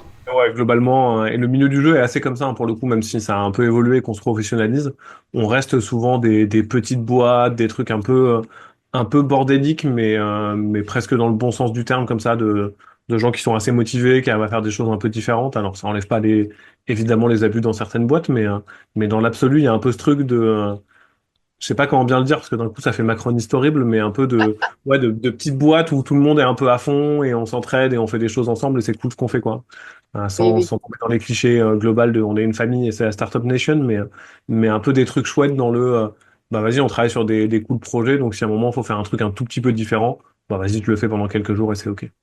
Et alors, comment t'en es venu à devenir auteur et développeur de jeux? C'est quoi qui t'a poussé à ça? C'est rigolo parce que ça part d'un constat qui a l'air un peu prétentieux et qui est un peu naze, mais j'aime bien le raconter quand même, qui était, du coup, j'étais testeur chez Libellude, et de tester des protos, notamment des protos que j'avais trouvé vraiment pas bien à l'époque, ça m'a vraiment débloqué un truc. Pas de me dire, ok, je suis meilleur, je vais faire mieux que vous, mais un espèce de truc de se dire, ah ok, en fait, il y a des auteurs et des autrices qui osent envoyer des trucs que moi je juge pas terribles à une maison d'édition dont j'estime le boulot. Ça veut dire que moi aussi j'ai le droit de faire des trucs pas terribles, bah vas-y, je me lance. Et donc ouais, donc être chez Libellude et voir les différents protos, ça m'ouvre un peu un truc de me dire, ok, bah je vais me lancer. Et là où j'ai beaucoup de chance, c'est que souvent je raconte, et c'est un truc auquel je crois très fort, c'est il faut faire plein de protos un peu nuls pour progresser et pour réussir à trouver la voie de l'édition. Et moi, je fais un premier proto horrible, un deuxième pas terrible, et mon troisième proto, les étoiles s'alignent et je trouve un éditeur très très vite. Benoît Forger qui a aussi travaillé chez Libellude et qui lançait Purple Brain à ce moment-là. Et donc il y a vraiment un truc c'est anormal quoi, par rapport au parcours de plein de gens. En partie parce que j'ai eu de la chance, en partie parce que bah, Benoît se lançait et on se connaissait bien, donc il avait aussi, je pense, envie de travailler avec moi, donc ça a créé un truc, une connexion en tout cas. Et à ce moment-là, je suis encore étudiant, donc je passe pas encore dans le milieu du jeu. Mais ça m'éclate très très fort, il y a un truc hyper cool, vraiment, je me trouve d'un coup, moi qui ai souvent tâtonné dans plein de trucs, ouais, une activité de création dans laquelle je me retrouve, où j'ai l'impression que je suis pas complètement nul, où je m'amuse bien, où je rencontre des gens, donc ça me plaît beaucoup. Et pendant longtemps, je suis un peu terrifié à une idée un peu bêtasse, mais de me dire, ok, bah là en fait, Shinobi, donc mon premier jeu, j'ai eu plein de chance et les planètes se sont alignées. Bah c'était que de la chance, j'arriverai jamais à le reproduire en fait. Donc c'est pas fait pour moi, je peux continuer de le faire, mais en fait, oui, ça arrive qu'une fois une chance comme ça, quoi. Et donc là, je cravache beaucoup plus que sur le premier jeu. Je bosse vraiment énormément en me disant, allez, je vais trouver des trucs, je fais des choses. Je galère infiniment plus aussi, ça prend beaucoup plus de temps. Jusqu'à ce que mon deuxième jeu se mette en œuvre, qui est Sea of Clouds, qui est arrivé chez Yellow après que je sois parti de chez Yellow, qui avait un premier regard sur mes protos, donc je l'aurais présenté naturellement sans le présenter à d'autres maisons d'édition. Là, c'était un poil plus cadré, on va dire. Et là, ça me redébloque un truc de me dire, ok, en fait, j'ai réussi 2 fois. Donc vas-y, en fait, je peux peut-être le faire. Et à partir de ce moment-là, pratiquement, ouais, presque comme un déclencheur, ça prend une place vraiment importante dans ma vie bah, tous mes soirs, tous mes week-ends, c'est de la créa, je bosse beaucoup sur ça, je rencontre plus de gens, je commence à faire du co-autorat, ça prend une place monumentale parce que j'ai mon boulot à côté. Jusqu'à ce que, bah, du coup, il y a quelques années, alors que j'étais encore chez RoboProd, je me dis, ok, bah, je veux essayer de faire plus que ça. À la fois parce que j'avais envie de partir de RoboProd à ce moment-là, parce que la boîte avait vachement évolué vers un truc plus, justement un peu moins à l'arrache, un peu plus cadré. Et donc je me retrouvais un peu moins dans le management notamment. et aussi parce que j'avais quelques jeux sortis et quelques jeux en cours d'édition qui m'assuraient pas du tout une stabilité financière, mais au moins un peu de ok, vas-y, je peux voir à court, voire moyen terme, un peu ce qui va se passer financièrement. Et donc, vas-y, je peux essayer, c'est le bon moment dans ma vie pour faire ça, quoi. Et alors, est-ce que le fait de te consacrer justement à la création de jeux et à leur développement, ça te permet de passer moins de temps à te prendre la tête, on va dire, sur la création? Est-ce que ça a évolué avec le temps, justement, cette confiance en toi et cette création, ce processus de création? C'est intéressant parce que ça bouge régulièrement. Mon échelle de confiance en moi, notamment, a tendance à bouger vraiment très très fort de ouah, ça va, je me sens bien, à ouah, ou mon Dieu, je me sens très mal. Euh, c'est sûr que d'avoir la capacité de le faire à temps plein, ça ouvre le truc qui est le plus important dans la création, qui est le temps, quoi. Euh, on le répétera jamais assez si on a envie d'avoir des gens créatifs et si on a envie de voir des gens qui progressent dans leur création, il faut leur laisser le temps de le faire. C'est pour ça, je pense que les écoles d'art ou ce genre de choses forment des bons illustrateuristes, par exemple. J'en parlais avec Sepio, qui est une illustratrice vraiment géniale. Elle disait que elle, à la fois, ça lui avait donné plein de bases théoriques et que c'était super, mais surtout, ça lui avait donné une excuse, un grand prétexte pour faire que dessiner pendant des heures et des heures, qui forcément l'a fait progresser très fort. Donc moi j'ai un peu cette excuse sans être dans des études, mais de pouvoir créer pendant des heures et des heures. Donc forcément ça m'a aidé à progresser. Et progresser, ça veut dire, je pense, éliminer un peu plus rapidement les mauvaises idées et donc perdre un peu moins de temps sur des projets qui ne pourraient pas aboutir. Par contre, c'est sûr que le milieu a aussi pas mal évolué ces 10 dernières années, notamment parce qu'il a grossi, mais aussi parce qu'il a gagné en inquiétude, je trouve. On a eu la chance, c'est pas le bon mot, mais on a eu de très belles ventes pendant le Covid, ce qui fait que ça a assuré plein de gens. Puis là, on est dans l'après-Covid, donc il y a des gens qui ont découvert le jeu de société contemporain et qui sont restés accrochés.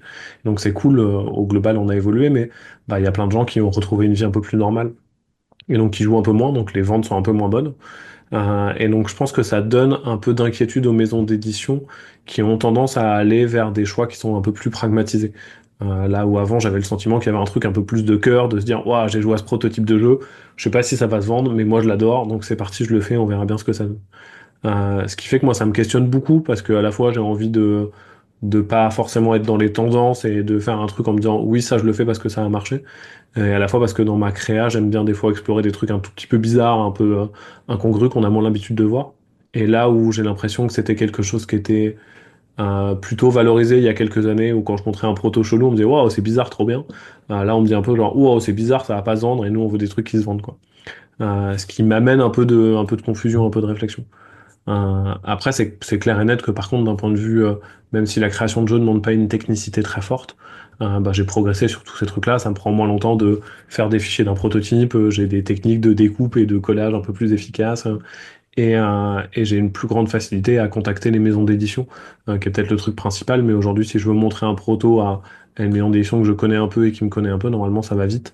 Là où pour des auteurs et autrices débutantes, ça peut être un peu la croix et la bannière juste pour avoir une réponse à un mail. Et tu nous disais tout à l'heure que tu participais aussi à 2 autres boîtes ludiques, dont Spiral Édition, et je me demandais si l'idée justement de cette boîte et de ces boîtes, c'était plutôt de développer vos propres jeux ou c'était d'aller voir ailleurs. En fait, quelle était l'intention de participer à des boîtes d'édition comme ça? On est complètement sur l'idée d'aller chercher ailleurs. Puisque et on se bloque pas à l'idée qu'on change d'avis un jour, mais il y a à l'inverse plutôt un truc de se dire dans Spiral on n'édite pas les jeux de Théo, comme ça c'est plus simple. C'est plutôt moi qui ai imposé cette idée que les 3 autres, mais parce qu'il y a à la fois une dimension de moi j'aime bien bosser avec des gens, donc c'est cool de bosser avec des personnes extérieures, et que là où justement en termes de confiance en soi, moi j'ai un peu tendance à me dire que quand un de mes jeux fonctionne pas très bien, c'est de ma faute. Ça me laisse quand même un peu la liberté de blâmer un peu la maison d'édition ou d'autres trucs en me disant ouais, mais si on n'avait pas fait ça comme ça serait peut-être mieux. Si c'est moi qui ai pris les choix éditoriaux et qui est moi qui ai fait les choix de game design, ouais, je vais pas m'en sortir, je vais m'en vouloir sur tous les aspects, quoi. On pourrait se dire et si ça marche, ça sera que de ma faute, mais ça marche pas comme ça. Quand ça marche, j'ai pas l'impression que c'est grâce à moi, évidemment. Et l'autre aspect, ouais, c'est vraiment se dire, en fait, moi j'ai envie de bosser avec tout un tas de gens formidables, parce qu'il y a plein d'auteurs autrices que j'aime beaucoup, et donc, quitte à faire, je préfère bosser avec ces gens-là pour créer une nouvelle relation. Et la boîte, elle s'est créée de manière assez rigolote aussi. Il y a vraiment un truc avec Mathias, qui est du coup un de mes associés. Ça faisait longtemps qu'on se disait, et par longtemps, j'entends des années où on blaguait en disant, un jour on montera une boîte ensemble. Il faisait également avec Guillaume, presque la même blague. Et à un moment, ça s'est un peu structuré de, vas-y, en fait, là c'est le moment, on veut y aller. Pareil, Mathias voulait quitter son boulot salarié à l'époque, il bossait pour une maison d'édition de livres. Et donc c'est parti. Il y a Yannick, qui est notre quatrième collègue, qui a rejoint l'aventure parce que je le connaissais, parce que ça faisait sens. Il y avait vraiment un truc d'être là au bon moment et de se dire, ah vas-y, en fait, avec ces gens-là, ça pourrait être super. Et derrière, c'est vraiment génial. Pour l'instant, c'est un plaisir vraiment hyper important de retrouver un peu l'aspect éditorial qui m'intéresse. Et donc de retrouver un peu ce truc de, vas-y, on fait des choix, de faire un peu de direction artistique, qui est un truc que j'aime beaucoup, d'essayer de réfléchir, de faire les bons choix. Et en même temps, il y a un truc d'amitié très très fort. Bah, tous les quatre, on s'entend très très bien. La structure a plutôt renforcé nos relations amicales que des fois ça fait un peu l'inverse, mais là ça a été dans le bon sens. Et donc il y a vraiment un truc hyper agréable. Là, notre dernier jeu, c'est un jeu de Maxime Rambourg qui est un très bon ami, donc ça m'apporte encore plus de joie, illustré par Ben Renault qui est un très bon copain. Donc ça rajoute de la joie dans la joie. On a une chargée de communication à distance qui est Dorine Labarricadé, qui est aussi une personne formidable. Donc bam, tout ça fait que globalement, je pensais pas que ça m'apporterait autant de joie et de plaisir au global. Avec un truc on va rendre quand même à Mathias ce qui est à Mathias, moi aujourd'hui Spiral, ça m'occupe peut-être 5-6 heures par semaine. C'est Mathias qui est le seul salarié à l'heure actuelle, et qui a vraiment un truc de lui, c'est son boulot à temps plein, il fait que ça, il est à donf. Et donc il y a peut-être aussi un truc un peu libérateur dans avoir un projet où je peux me dire, ok, c'est bon, c'est Mathias qui gère, je lui fais 100% confiance, il fait bien son boulot et c'est quelqu'un de super. Donc, vas-y, c'est parti. Moi, j'arrive que de temps en temps sur des grandes décisions et sur le game design. Mais est-ce qu'on fait une pub dans le prochain Filimag ou à quel festival on envoie quelques boîtes de jeux, j'ai pas besoin d'avoir cette charge mentale supplémentaire. Et pour l'autre boîte, comment ça s'est passé? Kaedama, ça a été plus étonnant comme expérience parce que ça se fait grâce à Antoine Boza avant tout, où il y a vraiment une dimension moi je suis en train de partir de Roboprod, la fin elle est pas facile, il y a vraiment un truc où j'ai besoin et envie de partir. Et Antoine Corentin Ludovic, on s'était déjà rencontrés plusieurs fois, on se connaissait même assez bien, on bossait régulièrement sur des projets ensemble, et on avait une conversation Facebook Messenger à l'époque qui tenait depuis des années, où on se donnait un peu des nouvelles, on prenait un peu la température, on racontait des anecdotes sur le milieu, tout ça, en partie aussi parce qu'on avait eu le plaisir de partir en déplacement au Japon ensemble l'année d'avant. Et donc on avait gardé un peu cette conversation. Et à un moment, je sais plus, je le mets dans la conversation. Ça y est, j'ai pris ma décision, je vais partir. Je sais pas exactement ce que je vais faire. C'est possible que je me lance comme indépendant et que je propose un peu d'aide au game design à des maisons d'édition si ça les intéresse, quoi. Et c'est Antoine qui, un peu comme une mini-bombe sans s'en rendre compte dans la conversation, drop un. Autrement, on n'a qu'à faire une boîte tous les quatre. Et alors un truc de dire, pardon, vous êtes Antoine Boza, en fait, monsieur, on est copains maintenant, mais en fait, j'ai du respect pour vous de manière absolument infinie. On ferait une boîte tous les quatre, là, vraiment, on est sûr de ça. Et de fil en aiguille, ça s'est assez facilement structuré, on a lancé la boîte. Clairement, c'est un des trucs qui m'a aussi très fort aidé financièrement les 2 premières années où j'étais à temps plein. Non pas que les jeux de Kaidama aient plus cartonné, même si on a eu le plaisir de faire Draftosaurus qui a très très bien marché assez vite, mais un peu plus tard. Mais plus parce que, en fait, comme on était une boîte, on pouvait exiger des paiements un peu plus rapidement que quand on est un auteur qui est payé en droit d'auteur longtemps après. Et on a eu le plaisir d'engager Corentin, enfin d'engager pareil, on n'a jamais été salarié, mais de pouvoir aider à la rémunération de Corentin pas longtemps après, avec un espèce de passage de relais que j'ai trouvé assez joli dans ce que ça racontait moi, ma carrière d'auteur avait un peu plus démarré, donc j'avais moins besoin de sous. Donc Corentin en a pris un peu plus parce qu'il avait encore rien de spécialement lancé.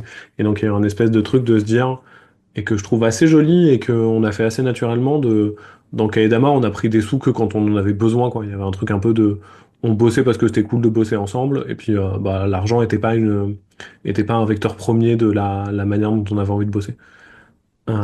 Et derrière, effectivement, ça s'est assez vite lancé, assez bien. On a eu beaucoup de projets, on en a un petit peu moins en ce moment parce que tous les quatre, on a eu envie d'en faire un peu moins. Ludo est un peu en pré-retraite de ses propres mots. Antoine a lancé Playpunk, qui lui prend aussi beaucoup de temps, lui, en termes de maison d'édition, parce qu'il est plus impliqué dans Playpunk que je suis impliqué dans Spiral. Et puis Corentin et moi, on a eu plus de jeux qui ont un peu plus fonctionné, on a fait un peu plus de game design. Mais ça nous a pas empêché de faire plein de trucs chouettes, et aujourd'hui on bosse toujours, on fait un peu moins les 2 trucs qu'on a un peu droppés, c'est on fait un peu moins de conseils et d'aide aux maisons d'édition, en partie parce qu'il y a moins de demandes, je crois, Et on est dans un truc un peu paradoxal où les grosses maisons d'édition qui auraient les moyens de payer des conseils, en fait c'est des grosses maisons d'édition donc elles en ont pas trop besoin. Et les petites qui pourraient avoir un peu plus de besoin, elles osent pas trop nous demander ou alors elles ont pas le budget donc ça se fait pas. Par contre on continue de faire pas mal de jeux de commandes. Là pareil de la même manière ça a évolué on a fait une ou deux fois des trucs un peu pour des boîtes un peu chiants, un peu presque serious game, qui est des trucs qui nous intéressent pas trop et sur lesquels on est vraiment pas très très doué. Et donc ça, on en fait presque plus. Par contre, on continue de faire des jeux à licence avec 404, avec Don de Panique, avec d'autres maisons d'édition, et sur ça, on s'éclate vraiment pas mal, quoi. Mais en termes de processus, on est très très proche de la créa d'auteurs indépendants, si ce n'est que c'est au sein de la structure. Est-ce que justement tu peux nous parler un peu des serious games que demandent les entreprises ? Notre plus gros projet, celui qui est peut-être le plus intéressant à ce niveau-là, c'est on a fait un jeu de formation pour Royal Canin sur l'apport en micro et macronutriments dans l'alimentation pour les chiens et les chats. Où leur idée globale, et c'était un projet qu'on avait accepté et qui était hyper chouette parce que c'était porté par une veto qui était fan de jeu et une personne chargée plutôt de la communication et de la formation, qui était pas spécialement fan de jeu mais qui était embarquée par la veto. Et donc il y avait un truc très agréable de bosser avec une veto qui était à donf, qui connaissait les jeux, qui voyait un peu les mécanes, où ça nous a rendu le truc plus agréable. Et la finalité c'était de faire le jeu s'appelait Gamel Quest, et c'était un espèce de petit... enfin plutôt un espèce de gros Tamagotchi où on gérait son chat ou son chien, on devait choisir sa nourriture, des activités, lui faire des trucs, et en fonction d'eux, on découvrait ce que ça lui apportait en qualité de vie, et il fallait faire attention à équilibrer tout ça pour marquer le plus de points. La finalité, c'était pas tant le game design, parce que le jeu fonctionnait, mais c'était pas un grand jeu d'un intérêt important, notamment parce que la rejouabilité était pratiquement nulle. Mais c'était pas important dans le cahier des charges parce que les gens allaient faire une ou deux parties et après ça rentrait dans un processus de formation où c'était un peu l'introduction.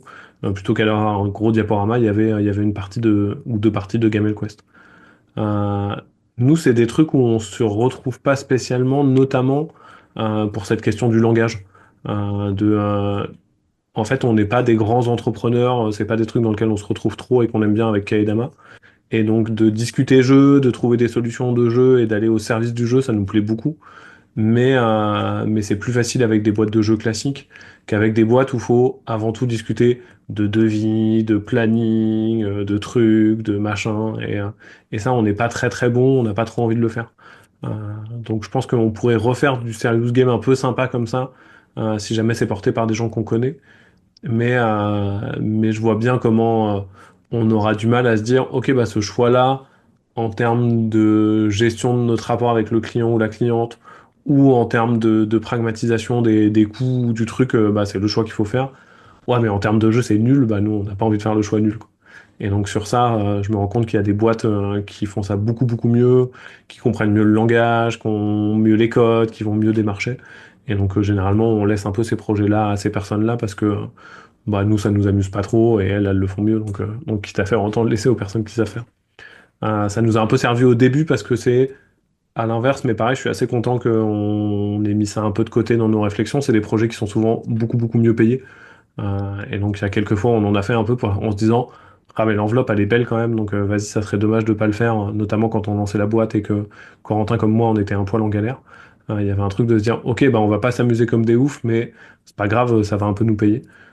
Aujourd'hui, on a la chance et le bonheur de se dire, ok, bah en fait, puis on a aussi un peu changé de mentalité, je pense, sur ça, de se dire, ok, bah en fait, faire un truc chiant bien payé, tant pis, je préfère faire un truc avec des gens qu'on aime bien et un peu moins relou, un peu moins bien payé, et puis c'est pas grave, à la fin, on aura bien rigolé, quoi. Tu parles là de collaboration et on voit dans ta ludographie que justement la collaboration y prend une part importante. Est-ce que tu aimes créer des jeux à plusieurs pour une raison en particulier ? Est-ce que c'est des coïncidences qui fait que tu te retrouves plutôt dans des duos d'auteurs ? Voilà, comment se passe le processus de création quand on est au moins à deux ? Il y a deux réponses sur ça pour moi maintenant. Une que j'ai mis du temps à comprendre et une qui est arrivée assez vite. Celle qui est arrivée assez vite, c'est j'ai l'impression que c'est plus facile pour moi de travailler comme ça et j'ai l'impression de faire des meilleurs jeux. Donc aujourd'hui, c'est vrai que je fais presque plus que du co-autorat, sauf avec des projets où bah, j'ai un peu l'idée et le jeu est presque fini quand on a l'idée. Ça arrive pas souvent, mais des fois on se dit hey, ça pourrait faire ça, ça, ça, ça, et vas-y, tu testes un peu et ça marche. Et à ce moment-là, je vais pas embêter quelqu'un en disant ah, j'ai fait un truc qui fonctionne, mais ça te dit, on le fait ensemble. Mais qu'est-ce que je peux apporter moi? Bah pas grand-chose, en fait, c'est déjà fini. Ça serait pas très intéressant pour personne. Et pragmatiquement, ça divise les droits d'auteur par autant de personnes impliquées, donc des fois c'est aussi complexe sur ça. Euh, mais j'ai vraiment l'impression surtout que voilà, trop bien, on va se poser, on va discuter, on va faire des petits cerveaux collectifs de bonnes idées, de mauvaises idées qui vont se brasser jusqu'à ce qu'on fasse un truc bien. Et ça m'amène à la fois un confort de travail important et j'ai le sentiment de faire des meilleurs jeux quand on passe par ce processus-là, parce qu'on remet plus de choses en question. Et en plus, ça amène un truc de motivation qui est assez importante. Je prends souvent Corentin comme exemple, même si au fur et à mesure des années, les trucs se changent, etc. C'est un peu moins vrai maintenant, mais Corentin, c'est un mec hyper solaire, hyper motivé, hyper content, toujours satisfait, ce que je peux ne pas tout le temps être. Et donc, bah, des fois, sur des projets où j'étais un peu genre, ouais, je sais pas, on n'y arrive pas, c'est chiant, bah, Corentin, il va arriver en disant, mais si, regarde, on fait ça, ça, ça, ça, ça, et bam, il remet une pièce dans la machine, et là, on bosse, quoi. Et donc, il y a des trucs que j'aurais très certainement abandonnés si j'avais pas été en cause. Et le deuxième point que j'ai compris un peu tard, c'est l'aspect émotionnel lié à tout ça. Je l'ai eu quand j'ai eu le plaisir d'être nommé 2 fois aux As d'Or la même année, dans la catégorie enfant avec Détective Charlie et avec La Maison des Souris. Et j'ai eu le pas plaisir de perdre 2 fois, enfin du moins de pas gagner 2 fois. Et ça m'a vraiment appris un truc bah, d'un côté, il y avait Détective Charlie où j'ai 2 co-autrices maintenant, mais c'était pas le cas au départ. Elles étaient simplement scénaristes, on s'était pas rencontrés, on n'avait pas spécialement une relation forte. Et le projet avait été assez complexe, et donc quand on est nommé, je suis un peu genre cool, et quand on perd, je suis un peu genre ok, tant pis quoi. Alors que sur La Maison des Souris, qui est co-créée avec Élodie Clément, qui en plus est ma conjointe, mais au-delà de ça, on a créé le projet, on a eu une chef de projet qui était hyper impliquée, on a rencontré l'illustrateur, on a discuté.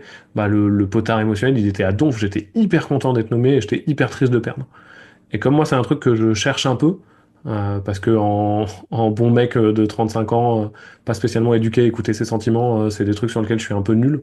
J'ai pas une grande intelligence émotionnelle et donc j'ai du mal à ressentir les choses très fort. Bah, quand je trouve des petits moyens de rajouter un peu d'émotion dans tout ça, et là clairement c'en est un, bah, j'essaie d'en profiter et de m'améliorer sur ce sujet-là. Donc c'est vrai qu'il y a un truc de mieux vivre la réussite et de mieux accepter l'échec. Et donc le Kotora sur ça, moi, m'apporte beaucoup. Ouais. Et j'imagine que travailler aussi à plusieurs, ça permet de peut-être être moins solitaire dans son processus de création.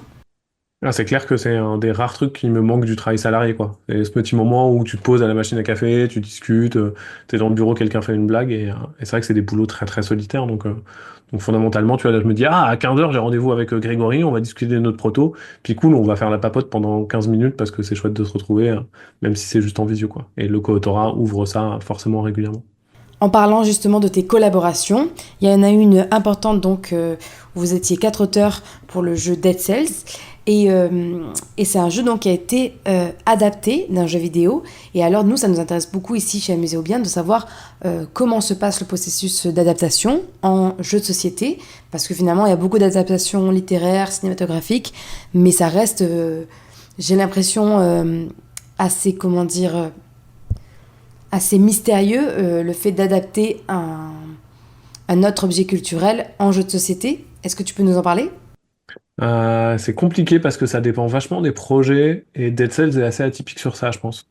Où nous, vraiment, avec Kaedama, et Dead Cells est un projet Kaedama, on fait ce qu'on appelle généralement du jeu à licence. Et un jeu à licence, c'est presque une adaptation, voilà, de l'univers, mais avec des grandes pincettes, quoi. Quand on fait un jeu Naruto, on se dit, ok, c'est quoi l'esprit de Naruto et qu'est-ce qu'on a envie de raconter dans cet univers-là? Mais au final, l'adaptation, elle est vraiment très éloignée parce que le médium est trop différent. Et puis, bah, dans le cas typiquement d'un manga comme Naruto où il doit y avoir 72 tomes, on peut pas faire une adaptation fidèle de tout le processus. Donc ce côté jeu à licence, il nous apporte plein de questionnements, parce que fondamentalement, on a envie de bien respecter la licence et que quand les personnes jouent, ils se disent ok, cool, je suis fan de Naruto, je me retrouve dans le projet. Mais fatalement, on sait qu'on va devoir faire des sacrifices sur ça. Sur Dead Cells, c'est un poil particulier parce que c'est un jeu vidéo, donc il y a déjà du game design. Donc l'adaptation, elle est un peu plus directe.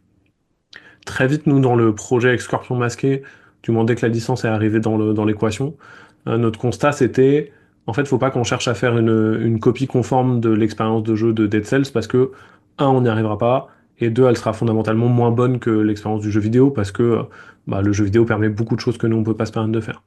Donc très vite, au-delà de l'émulation, on s'est dit comment est-ce qu'on peut avoir quelque chose qui va parler aux fans de Dead Cells, qui vont retrouver l'ambiance, une partie des mécaniques, mais une partie de l'humour, typiquement, ça a été des questions qu'on a eu beaucoup, et puis en global, une expérience et une sensation de jeu qui soit dans la continuité plus que dans la même chose.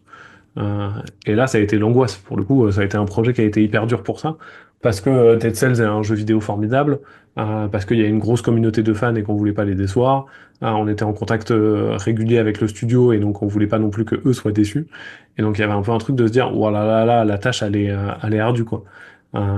Et ça a été, je pense, un des projets sur lequel on a le plus douté, en grande partie à cause de ça.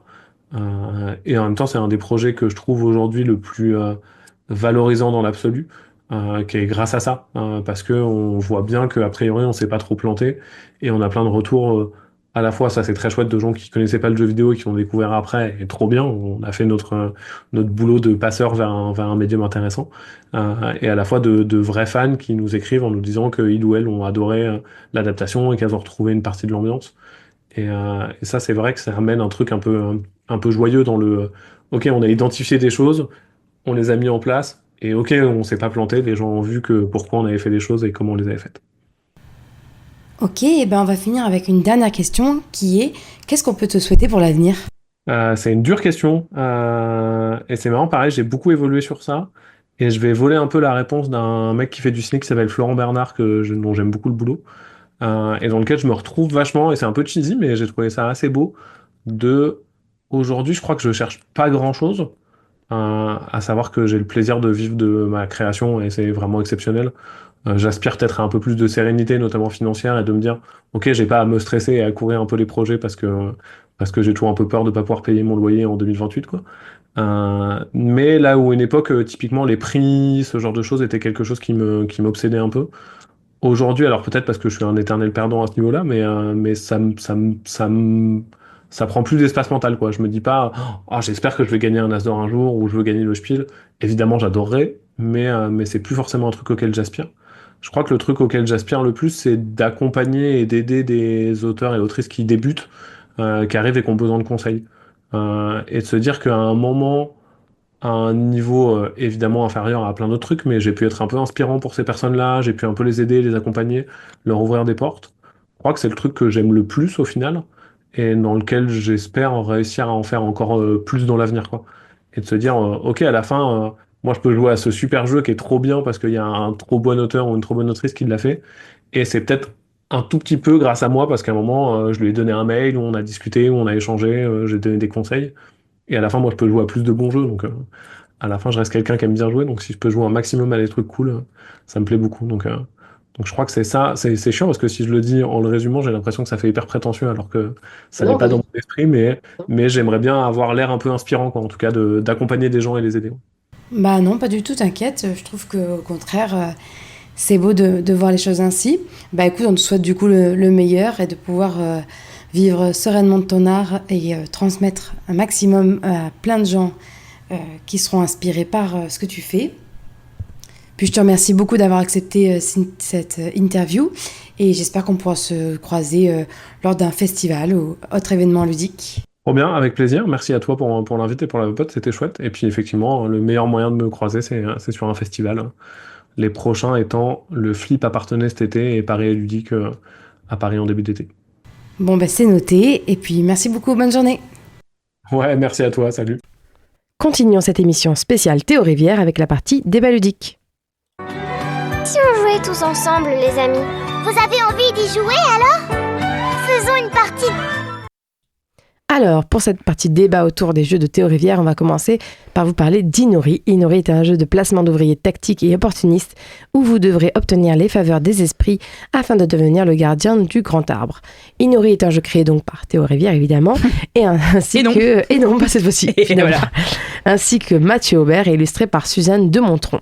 Il est édité par Space Cowboy, il se joue de 2 à 4 et à partir de 10 ans, et il est sorti en 2024. D'ailleurs, j'étais étonnée parce que je pensais que c'était 2025, mais en fait, je pense que c'était toute fin 2024. Et il coûte environ 34 €. Est-ce que vous pouvez nous dire un peu de quoi ça parle, un peu nous expliquer les grandes lignes finalement ? Oui, alors donc c'est un jeu compétitif. Chaque joueur va faire des offrandes à des divinités, des esprits. Ouais. Je sais plus exactement ce que c'est le bon terme. Ça se joue en 4 manches. À chaque manche, on peut placer donc nos offrandes soit sur l'arbre qui est commun, quoique tous les placements sont communs, mais l'arbre qui est à gauche avec les actions un peu de base, soit sur des cartes qui ont été retournées au hasard de certaines couleurs qui nous permettent de récolter des éléments, ces éléments qui vont nous permettre à payer certaines choses ou à scorer des points, parce que le but c'est de finir avec le plus de points possible. À la fin d'une manche, donc tout le monde aura placé ses 3 petites offrandes. Si une carte est complète, alors elle fait scorer des points pour tous les éléments de la couleur de cette carte et on la remplace par une carte de la même couleur. Si elle n'est pas complète, on la remplace par une carte de notre couleur qui est aussi prédéfinie en fonction de la carte. Et donc la saison d'après... Et on ne score pas aussi si on était sûr. Et on ne score pas, exactement. Et la saison d'après, on a une offrande en plus et il y a une carte en plus sur le plateau. Et ainsi de suite. Voilà. Et l'arbre, il propose d'autres manières de scorer des points aussi. Et ce qui est intéressant, c'est que le premier joueur qui choisit chaque case de l'arbre, le premier joueur qui va dessus choisit à quel élément va correspondre cette case couleur, pour toute la partie. Voilà. Pas une couleur, il y a 6 éléments, enfin 6 couleurs. Donc si le premier qui se place sur une case dit « Ok, cette case c'est du violet », toute la partie, tous les gens qui iront sur cette case prendront du violet. Et surtout, ça donne l'ordre de niveau aussi. C'est-à-dire que du coup, en allant sur le violet, ça peut être... mais alors, ça devient le premier niveau... Enfin, le premier c'est ce qui marque le plus de points. Voilà, ce qui marque le plus de points. Donc, tu choisis aussi comment tu vas scorer. Le scoring, Voilà, complètement. En fait, c'est que ça. Enfin, c'est à peu près que ça. C'est du placement d'ouvrier, finalement. C'est ça. D'ouvrier avec, c'est ça, le truc de cartes. Et ce qui est le plus intéressant, je pense, c'est le truc des couleurs et le truc de l'ordre et du fait qu'on ne score pas si on n'est pas tous ensemble, parce que ça demande une sorte de coopération. C'est compétitif, mais il y a une coopération forcée. Tu peux pas tenter de scorer tout seul. Collaboratif ici dans le milieu. Tout à fait. Ça, tu peux pas tenter de... En fait, si tu essaies de faire tout seul tes points, tu vas vraiment galérer à remplir les cartes. Il faut vraiment essayer d'aller aux mêmes endroits que les autres pour espérer scorer les points des cartes. Ou au contraire, les empêcher de scorer.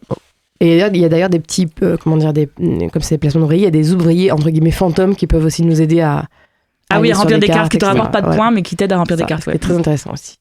Marie, qu'est-ce que tu as pensé de ce jeu ?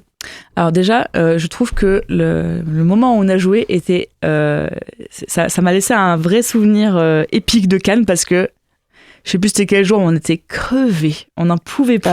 Tellement on était crevés, il était genre 16h. On a envie de dormir. C'était à chaque fois à l'heure où on était vraiment crevés. Et on arrive à ce jeu, qui est un jeu présenté un peu comme méditatif finalement. Tu fais des offrandes à des esprits, le visuel est très couleur pastel, tout ça. La personne qui nous explique, elle explique tellement bien, mais c'est très ASMR ce qu'elle fait. T'as l'impression que tu vas t'endormir à chaque moment où elle parle. Elle expliquait bien, mais du coup, avec une belle voix posée là. Et du coup, je trouve que le jeu a eu l'effet recherché sur nous, à savoir être reposant.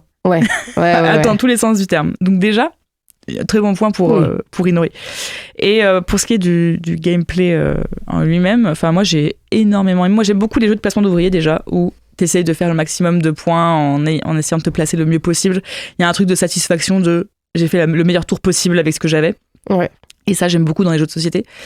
Et ce truc les personnes décident, eux, du scoring et des couleurs qui vont être associées à certaines capacités sur l'arbre. Je trouve que c'est très cool parce que ça met un peu plus d'interaction entre les joueurs. C'est pas juste le jeu est comme ça et c'est pas toi qui décides. Là, il y a une prise de décision de la part du joueur ou de la joueuse. Et ce truc c'est compétitif mais un peu collaboratif parce qu'il faut quand même s'entraider pour certains points. Je trouve ça assez cool parce qu'il y a une vraie stratégie à mettre en place dans ta tête j'essaie d'avoir le max de points, mais là, je vais quand même aider des gens si je me mets là, mais en même temps, ça me rapporte des points à moi. C'est quoi le mieux à faire ? Et c'est pas juste individualiste comme jeu. Alors que les placements d'ouvriers, c'est souvent individualiste quand même. À part le fait que tu puisses gêner, on va dire, en place. Qu'il y a un nombre de places limité, mais c'est vrai que sinon... Voilà, c'est ça. Mais tu peux juste gêner. Alors que là, tu peux gêner ou... aider finalement voilà. Et à toi de voir si tu veux être sympa ou pas quoi finalement. Et si tu veux aussi bien t'arranger et la thématique était très cool. Je trouve que le jeu est assez joli. Voilà, j'étais très agréablement surpris par ce jeu, surtout qu'on n'avait pas du tout... moi je n'en avais jamais entendu parler, on n'avait pas prévu de le tester, on s'y est mis parce qu'il y avait une table de libre et que on avait fini un autre jeu à côté. Vraiment c'était le hasard. Mais le hasard fait bien les choses. C'était aux Rivières, on savait pas. Ah non, pas du tout, Et non, pour moi, c'est une très belle expérience de jeu. Et toi, Vincent ? Oui, je trouvais ça très cool. Et je trouve ça très intéressant de voir justement un placement d'ouvrier où tu peux pas vraiment juste faire le nerd avec ton plateau et faire je calcule tout ce que je peux faire le mieux possible. Non, parce que tes choix dépendent de ceux des autres. Donc c'est comme dans la vie en fait. Et ouais. Ce qui fait que il y a une dimension stratégique un peu moindre dans ce sens-là, parce que il y a un peu la chance de où vont se placer les autres aussi, des choix des autres, mais du coup c'est plus interactif. Ouais, et puis tu peux quand même regarder un peu où vont les autres justement. Oui, tu peux regarder, mais ça reste des paris et de j'espère qu'il va se mettre là, et s'il se met pas là, je vais perdre plein de points quoi. Mais il y avait certaines certitudes, par exemple Nina qui prenait que de l'eau. Par exemple, ça nous aidait un petit peu par exemple. Mais en même temps elle avait pas mal scoré, elle avait gagné, non? Oui. Non, elle n'a pas gagné, mais non. Ouais, j'ai gagné. Ouais. Je me rappelle très bien d'avoir gagné. Mais elle était bien quand même. Oui, elle était bien. Donc voilà, mais ça reste du coup plus interactif comme placement d'ouvrier que la plupart des jeux de placement d'ouvrier, donc très intéressant. Oui. Et pour ma part, je trouve aussi qu'il m'avait vraiment surprise dans le bon sens parce que moi je trouve que comme ça il payait pas de mine, pas dans le sens où il était genre moche ou quoi, mais en tout cas très simple quoi. Je trouve qu'il n'y avait pas de trucs comme ça qui te sautent aux yeux. Voilà. Et en gros, pareil, ce placement d'ouvrier, pour moi, ça saute pas aux yeux. Pareil, c'est une mécanique, je trouve, qui est plutôt basique, on va dire. Et en fait, je trouve qu'il a vraiment apporté des trucs subtils, mais vraiment intéressants. Dans le sens où j'ai l'impression que maintenant, les innovations sont très fortes, quoi. C'est genre, là, j'ai trouvé les cartes et j'ai fait des trucs et tout. Mais en fait, là, l'innovation, elle était simple, mais elle était au cœur de la mécanique, je trouvais. Complètement. Et c'est ça qui était hyper intéressant, c'est que c'était pas m'as-tu vu, quoi. Et enfin, moi, j'ai vraiment eu un coup de cœur à ce moment-là pour le jeu, en me disant, ah ouais, en fait, c'est trop agréable et je suis vraiment entrée dedans au fur et à mesure. Et je me suis vraiment laissé prendre par le concept et comment ça marchait, etc. Et à essayer de faire des stratégies justement un peu élaborées et tout. Et en même temps, il y a quand même ce côté méditatif parce que ça reste pas non plus genre rapide ou voilà. Non, oui, clairement pas.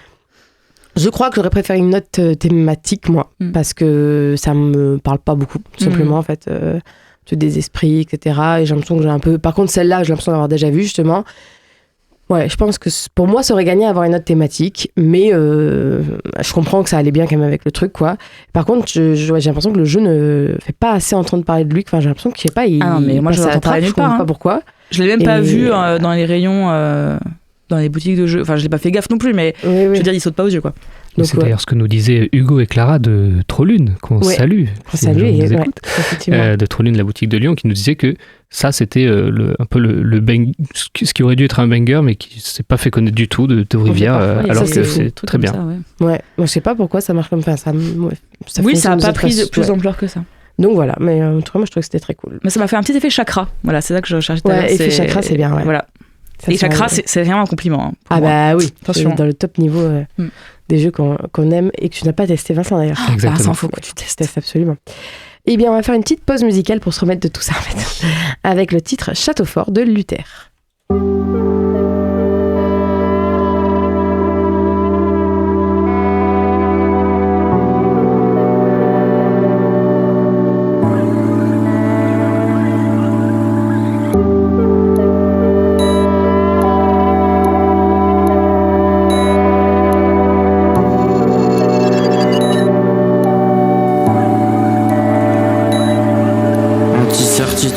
Je cherche un angle droit dans un flou. Je flaire rarement les pièges dans la forêt. Je suis tombé dans un trou. Il faisait sombre, il faisait froid. À s'en casser les doigts, à entasser les quoi pour rester assis pendant 3 jours. 3 ans en pilote automatique. Les oiseaux sont morts, les flaques d'eau sont chromatiques. Dehors ça brûlait, je suis même pas sorti. Je discutais avec mes maladies psychosomatiques. En rentrant, je passe dans la rue de quand j'étais petit. Le château est en ruine, le dragon est à l'agonie. Des rêves de chevalier en étant mal poli. On était risibles, c'était beau, on regardait le monde d'en haut sur la colline. Je sais pas c'est quoi un couple parental. Mes parents suffisent et leurs parents suffisent aussi en bail. J'empile les moves parentables. Je veux faire parler mon cœur, il bat quand on me parle en dalle seulement. Il est bien ce banc. Je vais y rester toute la journée. Jusqu'à ce que le sun se range. Je suis comme ma mère, moi je bosse à la maison. Mais elle galère, on le fait pas pour les mêmes raisons. Je voulais m'aimer, devenir quelqu'un. Je m'en suis rapproché et la flamme s'est éteinte. Les cigarettes me brûlent la gorge. Je dois remettre du miel dans ma trachée, de l'essence sur ma torche.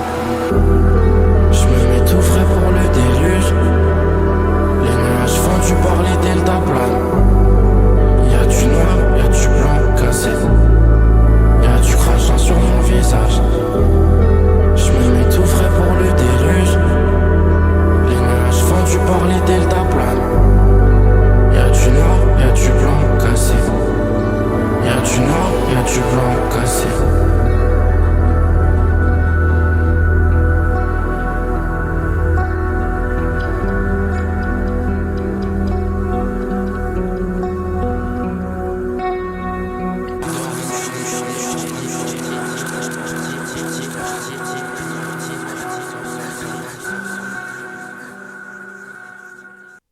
C'était Luther avec le titre Château Fort, car je vous l'ai dit, c'est l'émission spéciale Théo Rivière. Et quel est le jeu Théo Rivière qui m'a servi à cette transition bancale ? C'est Château Aventure. Voilà. Ah. Et oui. Moi, je me sers de jeux dont on parle pas. Mais c'est pas grave, c'est un autre jeu de Théo Rivière. Bah oui, voilà, vous irez chercher, voilà. Voilà, c'est bon. Et oh. Merde. Maintenant, on va parler de Bravest. Bon, je vais pas vous énerver. Bravest, c'est un jeu de réflexion familiale et évolutif avec 2 niveaux de difficulté. Incarner des braves, des héros légendaires de l'archipel céleste concourant lors d'un tournoi légendaire. Bravest est un jeu créé par Maxime Rambourg et donc Théo Rivière et illustré par Eya. Il est édité par Labo Ludique, qui se joue de 2 à 4 et à partir de 8 ans. Il est sorti en 2025, il y a pas du tout longtemps. Il coûte environ 24 €. Est-ce que, Vincent, tu peux nous en dire un peu plus sur Bravest ? Oui, Bravest, c'est un jeu de placement de tuiles, donc chacun a un plateau devant soi, on incarne tous une figure légendaire qui concourront pour le prestige dans l'archipel de Selnia, un truc comme ça. Ben ouais, mais il y a marqué Céleste là. Donc... L'archipel Céleste, il y a marqué. Ok, bon, très bien. On est des héros légendaires de l'archipel Céleste en fait. Si tu m'avais écouté. Hein. Oui, mais je crois qu'il a un nom cet archipel Céleste. Ok. Oh là là, c'est le Théo et donc nos figures Céleste. Donc nous sommes une figure légendaire et nous allons faire concourir 2 braves, un agile et un invincible. En gros, un petit et un grand. Ouais. L'agile doit parcourir le plus de terrain dangereux et mystique, et l'invincible doit défaire le plus grand nombre d'ennemis. Comment ça se passe ? C'est qu'il y a une roue de tuiles disponible, et il y a une roue de tuiles disponible à chaque tour. Un joueur va prendre une tuile qui est disponible, la placer sur son plateau pour tracer un chemin pour l'un de ces 2 braves, ou ces 2 braves, et changer la tuile qui va être disponible, et ça passe au suivant, et ainsi de suite, jusqu'à ce que tout le monde ait rempli ses 16 cases de plateau. Et à la fin, on compte les points selon différents critères. Si l'agile, il a traversé la lave, ça lui fait du point. Si en plus la lave, elle était grande, ça lui fait encore plus de points. Si l'invincible a croisé des fantômes et qu'il y a beaucoup de tours hantés, ça fait plein de points. C'est plein de petites manières de scorer comme ça qui nous permettent de pouvoir choisir différentes stratégies dans la sélection de tuiles. Et voilà, à la fin on compte les points et on voit qui a gagné. Et il y a quelques tuiles spécifiques qui disent cette tuile, si ton invincible y passe mais pas ton agile, tu gagnes beaucoup de points. Ou au contraire, si ton agile y passe et que c'est relié à la base de ton invincible, tu gagnes beaucoup de points aussi. Et qui font aussi scorer en plus. Il y en a où ils disent à nous une nouvelle façon de scorer, enfin une nouvelle façon, en mode maintenant les laves valent 1 point de plus grâce à cette tuile. Il y a des tuiles qui scorent de... Effectivement, et il y a un plateau verso aussi, qui est le plateau de la nuit, où tu peux scorer d'autres manières encore, où c'est peut-être un peu plus stratégique, dans le sens où il y a pas tout n'est pas gratuit, notamment les laves, il n'y a que les complètes qui comptent. Ah, ok. Voilà. Ok. Et donc, on a pensé aussi à patchwork là-dessus, pour le côté justement la roue et en placement après dans son propre tableau, on va dire. Est-ce que tu peux nous dire ce que tu en as pensé ? Alors moi je trouve ça simple et efficace, c'est très cool. C'est un jeu, c'est pas hyper unique. Ce qui est marrant, c'est du coup la résolution à double entrée. Où tu dois pas juste construire un chemin meilleur, tu dois faire en sorte que tes 2 chemins soient optimisés, qu'ils se marchent pas trop dessus, que toutes tes tuiles rendent quelque chose de bien, parce que des fois tu te retrouves un peu bloqué, notamment c'est un peu ce qui est arrivé à Marie au début. On s'est dit mince, là cette tuile je l'ai placée, je me suis mis dans la mouise parce que là mon invincible il peut plus faire grand chose. Elle n'a pas dit le mot mouise, tu vois. Elle n'a pas dit mouise. C'est mais bizarre. Je pense très fort. Tout le monde dit mouise. Mais pourtant. parce que je pense que par rapport au fait qu'elle soit jeune. Ou ouais, c'est vrai, c'est possible. J'avoue que j'étais plus vulgaire, moi, que ça. Ouais, non, mais jeune aussi. Ouais, voilà, je trouve ça très cool. Ça joue facilement. Ça durait 20 minutes, enfin, je sais pas, 30 minutes. Ouais, ça allait vite. Hein. Oui, si on compte pas les temps d'attente que tu faisais. Alors, qui a gagné finalement? Oui, non, mais d'accord, mais bon. Ouais. Non, mais c'est vrai que Marie et moi, je pense qu'on a tendance à jouer chillax. Oui, et toi, plus t'as tendance à jouer. Toi, t'optimises tout à fond. Vous étiez deux, genre. S, vrai S, et Marie, c'est une fausse S au fond, c'est une vraie c'est une L. Oui. Et donc on était deux L, et donc là ça faisait trop. Oui, ça se voyait. Nous c'est chillax, toi c'est stratégique. Après t'as gagné, et enfin vous deux vous étiez largement au-dessus de nous. Ça montre bien que il faut réfléchir, mais bon. Effectivement, ouais, je trouve que l'originalité, effectivement, c'est double entrée comme tu dis. Et deux petits monstres à soi et tout. Et alors moi, pour le coup, là c'est le contraire de l'autre, je trouve que la thématique est super. Et je trouve que les illustrations et tout, ça marche trop bien. Il est hyper agréable, je sais pas. Ouais, c'est un très bel objet. Marie, qu'est-ce que t'as pensé de ce jeu? J'ai beaucoup aimé aussi, malgré le fait que je me suis totalement coincée dès le départ. Parce que j'avais pas saisi toutes les subtilités de ce jeu en fait. Ouais, donc je me suis vite condamné les chemins. Je pense que la première partie fait vraiment office d'apprentissage. Ah oui, complètement. Mais ça n'a pas enlevé mon plaisir du jeu parce que du coup, le reste du plateau que je ne pouvais plus cheminer finalement, et j'ai essayé de mettre un maximum de créatures qui pouvaient scorer quand même. Ouais. Donc t'as toujours un moyen de rebondir, même si tu scores beaucoup moins que si t'avais fait un truc optimal, mais en tous les cas, j'ai essayé de faire le mieux possible et j'ai pas perdu mon plaisir de jeu une fois que j'ai vu que je pouvais plus rien faire sur les chemins de mes deux guerriers quoi. Donc ça marche tout de même assez bien. Même si tu te trompes. Et oui, ce truc de double entrée, tu dois optimiser à fond, tu dois avoir une vision sur le long terme. Sur ton plateau en fait. Oui, et t'as toujours moyen de rebondir quand même parce que tu peux retourner les tuiles pour avoir des croisements à la place de choses qui auraient pu te faire scorer, mais au moins tu peux améliorer tes chemins plus tard quoi. Donc non, moi je trouve ça très très cool, ça se joue vite, c'est pas prise de tête, c'est très agréable. Et je trouve que c'est le genre de jeu où ça donne vraiment envie de tester plusieurs façons de faire. Ah oui, complètement. Moi, maintenant, j'ai envie de tester un peu la même chose, refaire le jeu, je veux dire, en faisant un seul chemin qui est, comment dire, que les deux persos peuvent prendre, par exemple. Parce que là, moi, j'ai fait deux chemins très précis. Ah bah moi, c'était un seul, du coup, oui, effectivement. Ben voilà. Et mais du un coup, seul petit. Ça donne envie de voir ce que ça fait quand tu fais un grand...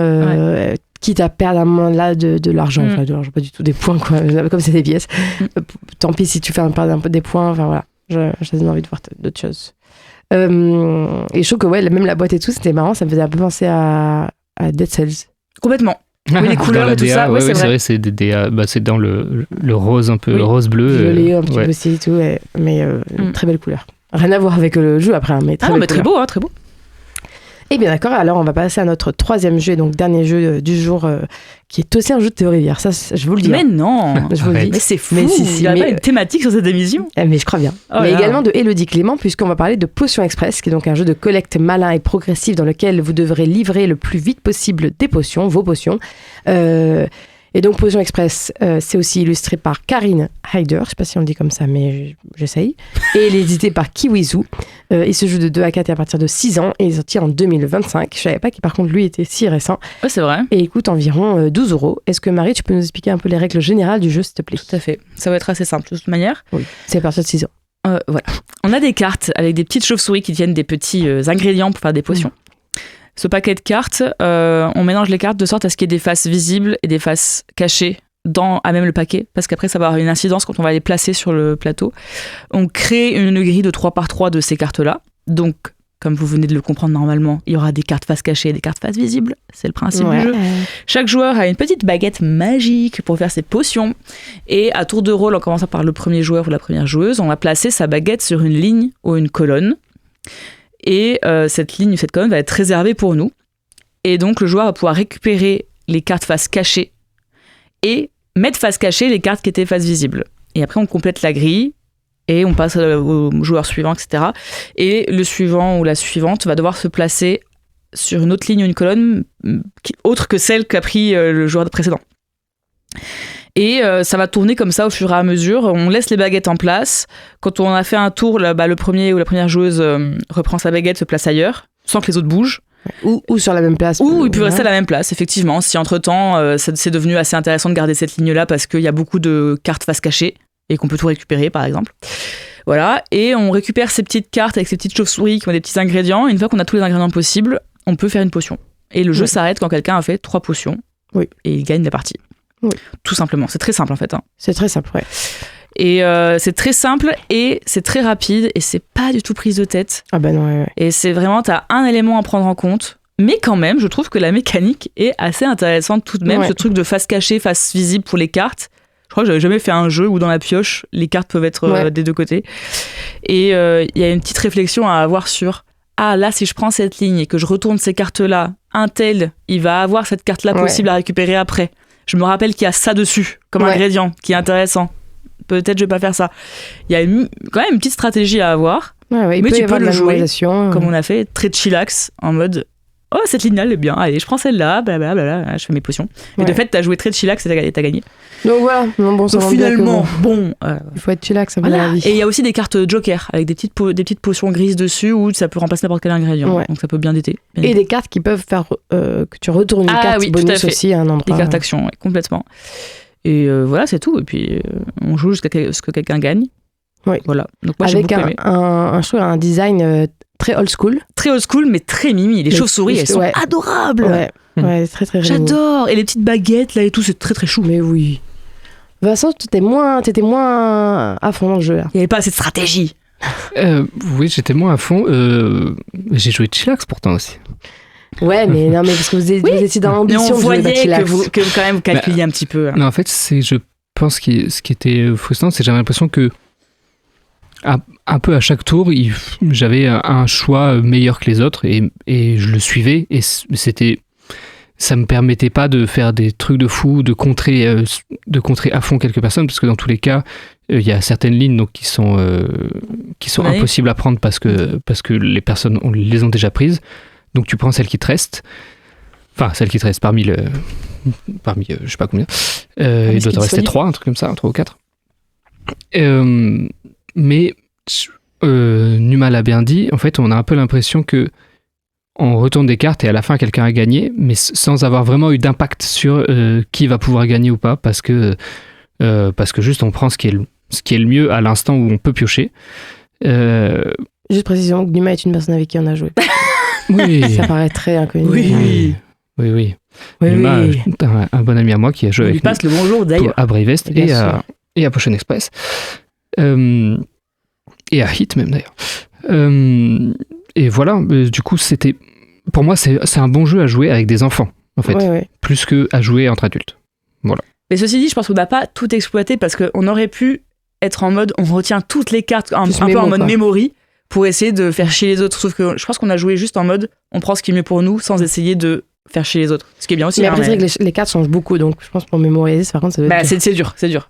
Mais là, peuvent peut-être à 2 c'est plus mémorique que ça. C'est vrai. Ouais. À voir. Moi, la seule contrainte du jeu pour moi, enfin la contrainte, point noir, comme on dit, le bémol. C'est le fait que ça s'arrête quand la personne a les 3 potions, parce que du coup, moi j'ai gagné, mais en fait j'avais aussi commencé le jeu. Donc dans les faits, j'avais un tour de plus. Donc je me dis. Ah oui, à quel point c'est équilibré ou pas. Ouais, voilà. C'est vrai. Je me dis, j'ai l'impression que pour moi, ce genre de truc, c'est forcément réfléchi. Mais du coup, j'essaie de comprendre qu'est-ce qui fait que, et j'arrive pas à comprendre. Voilà. En fait, il faudrait faire plusieurs parties, voir si à chaque fois, celui qui gagne, c'est celui qui a commencé ou pas. Si à chaque fois, il y a un avantage ou pas. Ouais. Parce que, ou peut-être qu'on n'a pas compris en même temps, non, mais moi aussi, j'ai relu. Peut-être c'est un hasard aussi, hein, mais bon. Mais j'ai relu aussi, j'ai pas vu autre chose. Ça sort. Il sur la boîte de jeu pour vérifier, je pense. Oui, j'ai vérifié que j'ai pas oublié les trucs dans les règles. Ah, t'as vérifié aussi. Le truc, en tout cas, de la fin, j'ai marqué aussi, mais je pense que oui, effectivement, ça joue très bien avec les enfants pour le côté justement mécanique, entre guillemets, unique, qui, je pense que à 6 ans, tu peux pas te concentrer sur bien sûr, plus que ça, donc c'est très bien fait. Peut-être qu'il manque un peu de nous, de challenge, etc. Mais je trouve en tout cas que ça se faisait quand même très bien, justement. Et bon, j'aime vraiment beaucoup le petit design. Oh non, mais les chauves-souris, adorable. Ça se fait vraiment pour moi à l'ancienne, mais pas à l'ancienne dans le sens ringard, à l'ancienne de genre nos trucs de quand t'es enfant. J'adore ça. Et donc voilà pour le 3e jeu du jour en Théorifière. Et bien maintenant que les débats sont terminés, l'émission est-ce qu'elle l'est? Non. Et non, parce qu'on va passer à la dernière partie qui est le multi-quiz jingle. J'ai fait mon choix. savoir, moi je veux pouvoir poser des questions et qu'on me répond. Le multi-quiz, bah, c'est comme son nom indique quoi, un quiz. Plusieurs quiz, donc 5 jeux de société en un. Et pour rappel, cette année, vos points seront comptabilisés pour le tournoi des légendes de Toll qui se jouera donc tout au long de la saison. On n'a vraiment pas d'idée de qui va. Marie, tu vas gagner. Aujourd'hui, Vincent et Marie, donc vous vous affrontez sur le thème des souris. J'ai très peur. Vraiment, ça me stresse instantanément cette partie de l'émission là. Alors que tu vas gagner, hein, parce que tu gagnes tout le temps. C'est un challenge personnel. Mais tu oui. vois. Alors pourquoi des souris ? Parce que j'ai décidé de faire à nouveau référence à un jeu Théo Rivière dont on ne parle pas. Oui, j'aime bien. Ce qui est donc la Maison des Souris, donc qui a été co-créée par Théo Rivière et d'ailleurs et aussi par Élodie Clément, donc a co-créé Potion Express. Donc voilà, on fait des souris. Ouais, bah ok. On commence avec la Trivial Pursuit Question. Cette question aura des choix multiples. Laquelle de ces souris n'est pas un personnage du jeu de société, Mimose et Sam et le voleur de fruits. Oh la vache. Ils ont des petits noms. Ils ont des noms. Les petits animaux et pourtant, qu'est-ce qu'on a blagué sur ces noms ? Normalement, on devrait être bon là-dessus. Bah oui. Les petits personnages du jeu ont des noms et il n'y a pas que des souris, il y a plein de... Mais oui, 4 animaux, je pense. Et donc, voilà, je vous demande lesquels... Ah, purée ! Laquelle n'est pas une souris. Béatrice, Louise... Attendez, parce que j'ai pas la suite. Béatrice, Louise, Prune, Jules. J'ai essayé de l'appeler Jules. Ah, Jules. C'est Jules. Non, c'est Jules. Ah, Jules. Ah, oui. C'est parce que comme d'habitude, je mets des femmes dans cette question. Je me suis arrangée. Ah oui, d'accord, ok. Jules. Ah, laquelle est pas une souris ? De ces personnages, voilà, une souris, c'est ça. Dans Mimose et Sam et le voleur de fruits. Prune. Ouais, Prune. Prune, pour vous, c'était quoi comme animal alors ? Je sais plus ce qu'elle est comme animal, mais pour moi, c'est un oiseau peut-être, non ? Ou un chat, une poule ou je sais pas quoi. C'était un lapin, mais donc c'est la bonne réponse, c'est pas une souris. Bravo, donc vous avez chacun un point. On poursuit avec la Eureka Question, question de rapidité. Je vous donne 2 lettres et une thématique. Il faut trouver en premier un mot qui correspond au thème et qui commence par une de ces lettres. Je vous donne les lettres D et P. Et le thème, Mickey Mouse. Plutôt. Oui, complètement. Ça marche complètement. Complètement. Vous pouvez aussi dire personnage, dessin animé, Disney. Ah oui, je me suis perdue, moi, dans mes pensées. Bravo, ouais. Non, mais bravo. Tu as 2 points, Vincent, et 1 point pour Marie. On passe maintenant à la Time's Up Question. Cette épreuve est un mix entre le premier et le deuxième tour de jeu. Je vais vous donner des mots de plus en plus proches de la réponse que j'attends. À vous de deviner la souris en question. Vous pouvez faire de multiples propositions, mais attention, rapidement. Pied. Allemand. Échange. Mascotte. Stuart Little. Peluche. Senteur. Feuille. Quoi. Mode. Ah, j'aurais pensé que ça allait être dit avant. Mouse. Bernard et Bianca. Je reprends. Pied. Allemand. Échange. Mascotte. Peluche. Senteur. Feuille. Mode. Diddle. Je me disais, mais Marie, pour moi, t'allais le dire au deuxième, quoi. Mais attends, quoi. C'est le allemand qui m'a perdu. Oui, allemand, très bien. Bravo. C'est bien Diddle, la souris. Qu'on a croisé à Cannes, d'ailleurs. Ah, exactement. Et elle a animé nos récréations. Donc bon, voilà, elle a animé encore un jeu, là. Qu'est-ce que vous voulez que je vous dise ? Diddle, j'adore. Voici l'avant-dernier jeu du multi-quiz sur les souris avec la Timeline Question. Il vous faudra placer un événement parmi 2 dates et événements existants. Pas de rapidité cette fois. Les dates et événements de départ sont les suivants. 1937, publication du livre Des souris et des hommes. C'est aussi sérieux que Diddle. Hein. Aussi, oui. 1985, publication du livre Une nouvelle maison pour la famille souris. Est-ce que c'est pour enfants 37 de... Oui. 37 et 85. Oui, 85, ok. Où placez-vous l'événement ? Publication du livre Des fleurs pour Algernon. Pardon ? Des fleurs pour Algernon. Algernon. Je sais pas si on le dit Algernon. Moi, j'ai toujours dit Algernon. Il y a un rapport avec des souris ? Je m'incruste, on dit Algernon, je crois. Ah, Algernon, tu fais bien de t'incruster. Parce que moi aussi, je me suis dit, je crois qu'on dit Algernon, mais comme j'ai toujours lu dans ma tête, là, c'était bizarre de dire. C'est connu parce que moi, je connais pas du tout. Moi, je l'ai lu en tout cas. C'est un des seuls livres que j'ai lu dans la vie. Je vois pas du tout ce que c'est. Mais je pense que tu m'as vu avec parce que je l'ai lu pendant longtemps. Mais il y a des souris dedans, je comprends pas. Ah, Simon m'a vu avec, je pense, ça qui. Moi, je dis comme... après. Entre. Comme geste. Après et entre, eh bien, c'était entre. En 1959. Donc, entre dans ces deux événements cités. Mais je suis sûre que Marie, tu m'as vu avec. Ça parle de quoi, juste parce que c'est un souris de labo, oui, et qui fait des expériences. Enfin, on fait des expériences sur elle, etc. Ouais. Mais je suis sûre que tu verrais. C'est triste fou. Donc, c'était entre, et donc, tu as 3 points Marie et 2 points Vincent, je crois que c'est ça. Oui. Ouais. Et donc, c'est l'heure du grand final avec la TTMC Question. Vous devez estimer vous-même votre capacité à répondre à une question sur un thème donné pour en récolter le nombre de points équivalent, et cela parmi 5 niveaux. Le joueur ou la joueuse en tête commence et choisit sa question qui ne sera plus disponible pour les autres. Eh bien, c'est Marie qui commence. Eh bien, oui. Vincent, il fait déjà la gueule, mais bon. Il est triste. C'est bon, c'est bon. Tu te mets combien en Stuart Little, Marie? Ah, j'adore Stuart Little, mais par contre, 3. Pour quelle catégorie le film Stuart Little a-t-il été nommé aux Oscars? Oh, purée. Qu'est-ce qu'il y a comme catégorie aux Oscars déjà? Est-ce qu'il y a les effets spéciaux aux Oscars? Ou c'est autre chose? Ah non, adaptation peut-être. Adaptation. Scénario adapté. D'accord. Et tu te mets combien, Vincent, en Stuart Little? C'est sûr. Attends, c'était quelle catégorie au pluriel ou pas? Non, une catégorie. C'est jusqu'à 5? Ouais. Je vais dire 2. Quelle est la couleur du pull de Stuart Little sur la fiche du film? Ah ouais. Eh ben, je sais même plus. Sur la fiche en disant que ça m'avait, que ça m'avait marqué. Mais... Moi aussi. Moi, j'ai 2 couleurs qui me viennent en tête. Oui, je sais lesquelles d'ailleurs. Clémentine qui fait la réalisation a la réponse en tout cas. Sache-le. Voilà, donc après c'est à toi de voir. Et elle sait que ça se dit Algernon, donc elle sait plus de choses que toi et que moi. Stuart Little. Stuart Little, comme on dit. Oh, bonjour. Pourquoi au passage, regardez Stuart Little, c'est génial. Hein. Oh. Je regarde juste un truc sur mon téléphone vite fait. Bah non, mais je crois pas. Hein. Je crois pas. Mais je sais plus, moi. Non, c'est bleu, c'est bleu. Il a un pull rouge. Évident qu'il a un pull rouge, ça me rend folle. Oui, moi aussi, je sais plus. Il a dit jaune et bleu, je me suis dit. Bah, je sais plus, ça fait trop longtemps, Stuart Little. Rouge, évidemment, rouge. Ça fait 25 ans que j'ai pas vu sa tête. Rouge, évidemment que rouge. Je te demandais pas sa tête, je te demandais son pull. Bon. Et Marie, les meilleurs effets visuels. T'étais pas loin au début. Mais du coup, tu m'importes quand même. J'aurais été très spéciaux, c'était pas mon rêve. Bah, j'aurais hésité quand même parce que je sais pas. Mais je sais que c'est pas. En fait, je sais que c'est pas effets spéciaux précisément le truc. De toute manière, c'était pas bon. Mais je sais pas, ça veut pas dire la même chose en vrai, non? Bah, je pense que l'effet visuel, ça comprend plus de choses que. Parce que l'effet spéciaux, c'est numérique, je pense. Ah, d'accord. Ah, je sais pas en fait. Bon, écoute. J'attendais une réponse de quelqu'un et personne ne m'a dit. En tout cas, tu as gagné, puisque tu as 3 points, donc tu remportes ce quiz. Et donc tu avais 2 points, Vincent, je suis désolée pour toi. Mais Marie, je pense qu'elle a un truc automatique.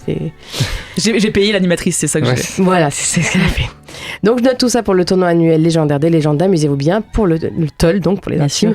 C'est la fin de votre programme Amusez-vous bien. Merci de nous avoir écoutés. Vous pouvez nous retrouver sur le site de Radio Campus Montpellier ainsi que sur les autres plateformes de podcast. Merci à Marie et Vincent pour vos précieux avis. Merci à Excalibur pour le soutien et merci à Clémentine pour la réalisation. Je ne sais plus parler. Super. Et on vous donne rendez-vous dans un mois quand je saurai à nouveau parler pour une nouvelle aventure ludique. On se quitte avec la chanson Comment faire de Yoa parce qu'on ne sait pas comment faire pour vous quitter en cette fin d'épisode. Mais en attendant de se retrouver, amusez-vous bien.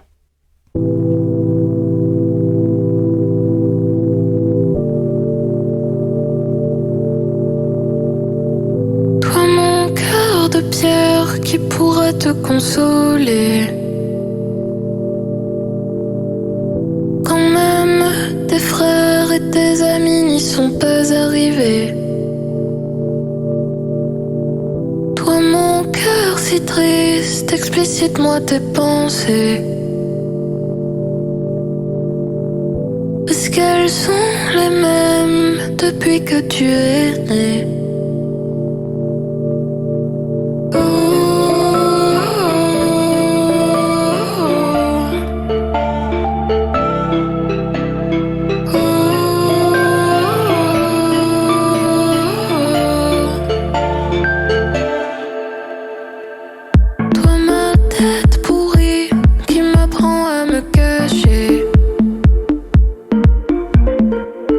Derrière mes sourires, mes livres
dis-moi comment